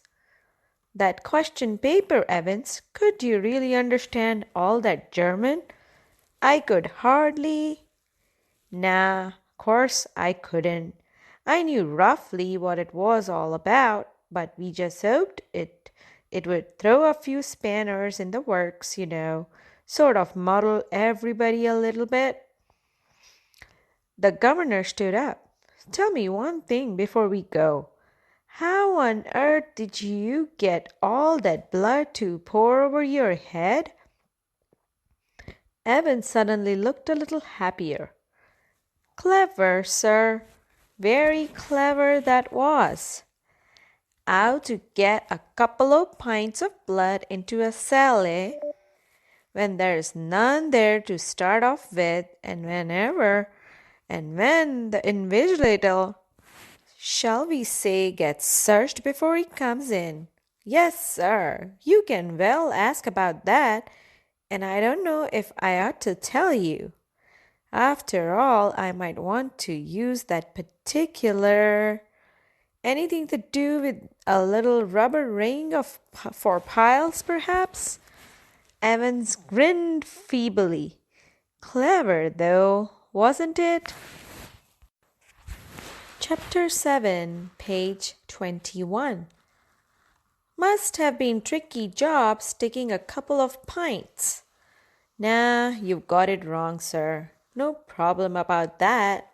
No? Nah, it's the clotting, you see. That's the big trouble. We got the blood easy enough, Pig's blood it was, from the slaughterhouse in Kidlington. But to stop it clotting, you've got to mix your actual blood. Parenthesis open. Evans took a breath. Parenthesis closed. With 1/10 of its own volume of 3.8% trisodium citrate. Didn't know that, did you, sir? The governor shook his head in a token of reluctant admiration. We learn something new every day, they tell me. Come on, my lad. Evans made no show of resistance, and side by side the two men walked slowly down the stairs. Tell me, Evans, how did you manage to plan all this business? You had no visitors, I've seen to that. You had no letters. I've got lots of friends, though. What's that supposed to mean? Me German teacher for a start? You mean? But he was from technical college. Was he? Evans was almost enjoying it all now. Ever check up on him, sir? God Almighty, there is far more going on than I always will be, sir. Everything ready? Asked the governor as he stood by the reception desk. The van's out the front, sir, said the pretty blonde receptionist. Evans winked at her and she winked back at him. It almost made his day. A silent prison officer handcuffed the recaptured Evans, and together the two men clambered awkwardly into the back seat of the prison van. See you soon, Evans. It was almost as if the governor were saying farewell to an old friend after a cocktail party. Cheerio, sir. I was just wondering. I know your German's pretty good, sir, but do you know any more of these modern languages? Not very well. Why? Vistas, Chapter 7, page 22. Evans settled himself comfortably on the back seat and grinned happily. Nothing, really. I just happened to notice that you've got some O-level Italian classes coming up next September. That's all. Perhaps you won't be with us next September, Evans. James Roderick Evans appeared to ponder the governor's words deeply. No, perhaps I won't, he said, as the prison van turned right from Chipping Norton onto the Oxford Road. The hitherto silent prison officer unlocked the handcuffs and leaned forward towards the driver. For Christ's sake, get a move on. It won't take him long to find out. Where do you suggest we make for? Asked the driver, in a broad Scots accent. What about Newbury? Suggested Evans. Vistas, Chapter 7, page 23. There is an exercise on this page, reading with insight. There are 5 questions. Question 1. Reflecting on the story, what did you feel about Evans having the last laugh? Number 2. When Stevens comes back to the cell, he jumps to a conclusion and the whole machinery blindly goes by his assumption without even checking the identity of the injured McCleary. Does this show how hasty conjectures can prevent one from seeing the obvious? How is the criminal able to predict such negligence? Number 3. What could the governor have done to securely bring back Evans to prison when he caught him at the Golden Lion? Does that final act of foolishness really prove that he was just another good-for-a-giggle gullible governor? That was all. Number 4. While we condemn the crime, we are sympathetic to the criminal. Is this the reason why prison staff often develop a soft corner for those in custody? Number 5.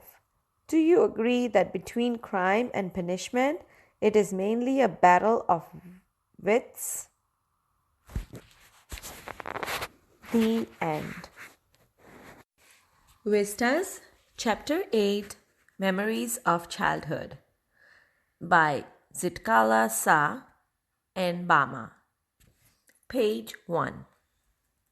Before you read, this unit presents autobiographical episodes from the lives of two women from marginalized communities who look back on their childhood and reflect on their relationship with the mainstream culture. The first account is by an American Indian woman born in the late 19th century. The second is by a contemporary Tamil Dalit writer. Gertrude Simmons Bonin, born in 1876, was an extraordinarily talented and educated Native American woman who struggled and triumphed in a time when severe prejudice prevailed towards Native American culture and women. As a writer, she adopted the pen name Zitkala Sa and in 1900 began publishing articles criticizing the Carlisle Indian School. Her works criticized dogma, and her life as a Native American woman was dedicated against the evils of oppression. Bama is the pen name of a Tamil Dalit woman from a Roman Catholic family. She has published 3 main works: an autobiography, Karukka, 1992, a novel, Sangati, 1994, and a collection of short stories, Kisum 1996.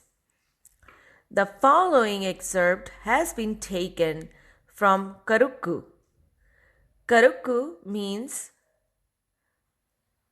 Palmyra leaves, which with their serrated edges on both sides are like double-edged swords. By a fallacious pun, the Tamil word Karukku, containing the word Karu, embryo or seed, also means freshness or newness. Vistas, Chapter 8, page 2. Number 1. The Cutting of My Long Hair by Zitkala Sa. The first day in the land of apples was a bitter cold one, for the snow still covered the ground and the trees were bare. A large bell rang for breakfast, its loud metallic voice crashing through the belfry overhead and into our sensitive ears. The annoying clatter of shoes on bare floors gave us no peace. The constant clash of harsh noises, with an undercurrent of many voices murmuring an unknown tongue, made a bedlam within which I was securely tied. And though my spirit tore itself in struggling for its lost freedom, all was useless. A pale-faced woman with white hair came up after us. We were placed in a line of girls who were marching into the dining room. These were Indian girls in stiff shoes and closely clinging dresses.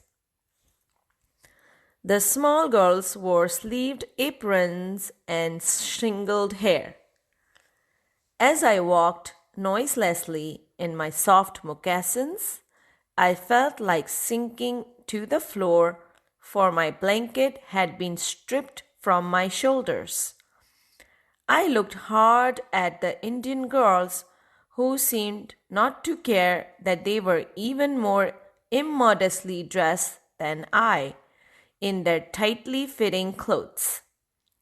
While we marched in, the boys entered at an opposite door. I watched for the 3 young braves who came in our party. I spied them in the rear ranks, looking as uncomfortable as I felt. A small bell was tapped, and each of the pupils drew a chair from under the table. Supposing this act meant they were to be seated, I pulled out mine and at once slipped into it from one side. But when I turned my head, I saw that I was the only one seated, and all the rest at our table remained standing. Just as I began to rise, looking shyly around to see how chairs were to be used, a second bell was sounded. All were seated at last, and I had to crawl back into my chair again. I heard a man's voice at one end of the hall, and I looked around to see him. But all the others hung their heads over their plates. As I glanced at the long chain of tables, I caught the eye of a pale-faced woman upon me. Immediately I dropped my eyes, wondering why I was so keenly watched by the strange woman. The man ceased his mutterings, and then a third bell was tapped. Vistas, Chapter 8, page 3. Everyone picked up his knife and fork and began eating. I began crying instead, for by this time I was afraid to venture anything more. But this eating by formula was not the hardest trial in that first day. Late in the morning, my friend Judwin gave me a terrible warning. Judwin knew a few words of English, and she had overheard the pale-faced woman talk about cutting our long, heavy hair. Our mother had taught us that only unskilled warriors who were captured had their hair shingled by the enemy.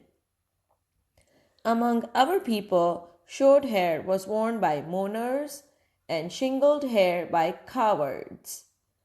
We discussed our fate some moments, and when Judwin said, "We have to submit because they are strong," I rebelled. "No, I will not submit. I will struggle first," I answered. I watched my chance, and when no one noticed, I disappeared. I crept up the stairs as quietly as I could in my squeaking shoes. My moccasins had been exchanged for shoes. Along the hall I passed without knowing whither I was going. Turning aside to an open door, I found a large room with 3 white beds in it. The windows were covered with dark green curtains, which made the room very dim. Thankful that no one was there, I directed my steps towards the corner farthest from the door. On my hands and knees, I crawled under the bed and huddled myself in the dark corner. From my hiding place, I peered out, shuddering with fear whenever I heard footsteps nearby. Though in the hall loud voices were calling my name, and I knew that even Judwin was searching for me, I did not open my mouth to answer. Vistas, Chapter 8, page 4. Then the steps were quickened and the voices became excited. The sound came nearer and nearer. Women and girls entered the room. I held my breath and watched them open closet doors and peep behind large trunks. Someone threw up the curtains and the room was filled with sudden light. What caused them to stoop and look under the bed, I do not know. I remember being dragged out, though I resisted by kicking and scratching wildly. In spite of myself, I was carried downstairs and tied fast in a chair. I cried aloud, shaking my head all the while until I felt the cold blades of the scissors against my neck and heard them gnaw off one of my thick braids. Then I lost my spirit. Since the day I was taken from my mother, I had suffered extreme indignities. People had stared at me. I had been tossed about in the air like a wooden puppet, and now my long hair was shingled like a coward's. In my anguish, I moaned for my mother, but no one came to comfort me. Not a soul reasoned quietly with me, as my own mother used to do. For now I was only one of many little animals driven by a herder. The end. Story 2. Same page. Story 2 begins. We too are human beings by Bama. When I was studying in the 3rd class, I hadn't yet heard people speak openly of untouchability, but I had already seen, felt, experienced, and been humiliated by what it is. I was walking home from school one day, an old bag hanging from my shoulder. It was actually possible to walk the distance in 10 minutes, but usually it would take me 30 minutes at the very least to reach home. It would take me from half an hour to dawdle along, watching all the fun and games that were going on, all the entertaining novelties and oddities is the streets, the shops, and the bazaar. The performing monkey, the snake which the snake charmer kept in its box and displayed from time to time, the cyclist who had not got off his bike for 3 days and who kept pedaling as hard as he could from break of the day, and the rupee notes that were pinned onto his shirt to spur him on, the spinning wheels. Vistas, Chapter 8, page 5. The rupee note that were pinned onto his shirt to spur him on, the spinning wheels, the Marietta temple, the huge bell hanging there, the pongal offerings being cooked in front of the temple, the dried fish stall by the statue of Gandhi, the sweet stall, the stall selling fried snacks, and all the other shops next to each other, the street light away always demonstrating how it could change from blue to violet, the Narikuravan hunter gypsy with his wild lemur in cages, selling needles, clay beads, and instruments for cleaning out the ears. Oh, I could go on and on. Each thing would pull me to a standstill and not allow me to go any further. At times, people from various political parties would arrive, put up a stage, and harangue us through their mics. Then there might be a street play or a puppet show or a no magic, no miracle stunt performance. All these would happen from time to time. But almost certainly, there would be some entertainment or other going on. Even otherwise, there were the coffee clubs in the bazaar. The way each waiter cooled the coffee, lifting a tumbler high up and pouring its content into a tumbler held in his other hand. or the way some people sat in front of the shops chopping up onions, their eyes turned elsewhere so that they would not smart, or the almond tree growing there and its fruit which was occasionally blown down by the wind. All these sights taken together would tether my legs and stop me from going home. And then, according to the season, there would be mango, cucumber, sugarcane, sweet potato, palm shoots, gram, palm syrup and palm fruit, guavas and jackfruit. Every day I would see people selling sweet and savory fried snacks, payasam, halwa, boiled tamarind seeds, and iced lollies. Gazing at all this, one day I came to my street, my bag slung over my shoulder. At the opposite corner, though, a threshing floor had been set up, and the landlord watched the proceedings seated on a piece of sacking spread over a stone ledge. Our people were hard at work, driving cattle in pairs round and round to tread out the grain from the straw. Vistas, Chapter 8, page 6. The animals were muffled so that they wouldn't help themselves to the straw. I stood for a while there, watching the fun.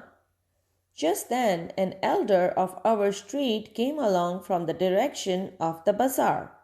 The manner in which he was walking along made me want to double up. I wanted to shriek with laughter at the sight of such a big man carrying a small packet in that fashion.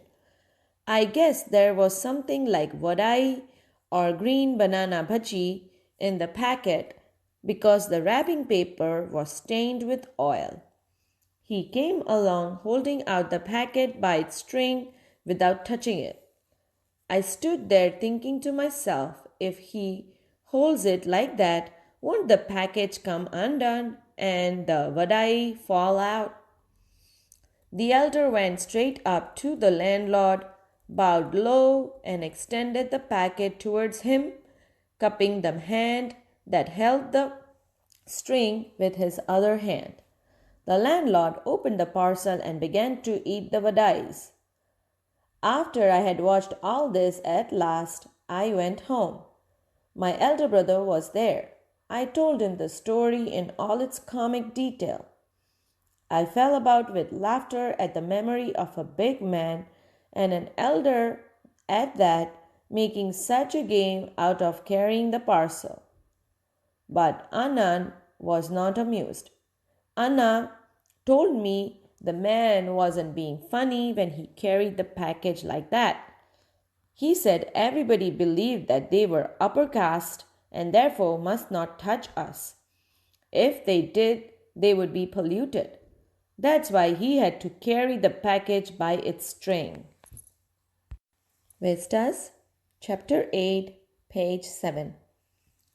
When I heard this, I didn't want to laugh anymore, and I felt terribly sad. How could they believe that it was disgusting if one of us held that packet in his hands, even though the vadai had been wrapped first in a banana leaf and then parceled in a paper?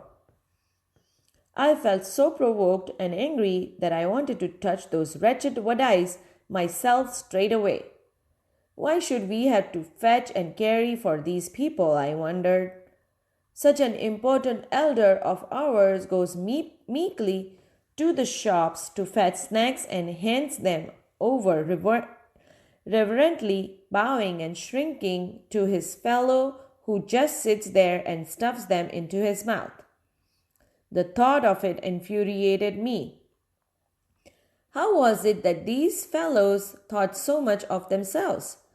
Because they had scraped 4 coins together, did that mean they must lose all human feelings? But we are humans too.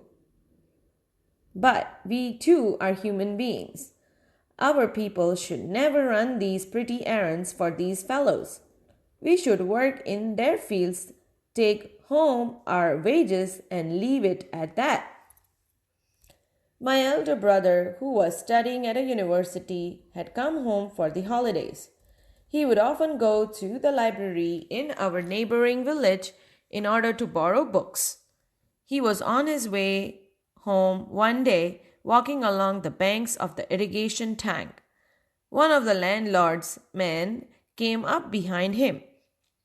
He thought my Anna looked unfamiliar and so he asked, "Who are you, Appa? What's your name?" Anna told him his name. Immediately the other man asked, "Thambi, on which street do you live?" The point of this was that if he knew on which street we lived, he would know our caste too. Anna told me all these things, and he added, "Because we are born into this community, we are never given any honor or dignity or respect. We are stripped of all that. But if we study and make progress, we can throw away these indignities. So study with care. Learn all you can. If you are always ahead in your lessons, people will come to you on their own accord and attach themselves to you. Work hard and learn." The words that Anna spoke to me that day made a very deep impression on me, and I studied hard with all my breath and being in a frenzy almost. Vistas, Chapter 8, page 8. As Anna had urged, I stood first in my class and because of that, many people became my friends. The end. There is a small exercise on this page. Reading with insight. There are 3 questions. Number 1. The 2 accounts that you read above are based in 2 distant cultures. What is the commonality of theme found in both of them? Number 2. It may take a long time for oppression to be resisted, but the seeds of rebellion are sowed early in life. Do you agree that injustice in any form cannot escape being noticed even by children? Number 3. Bama's experience is that of a victim of the caste system.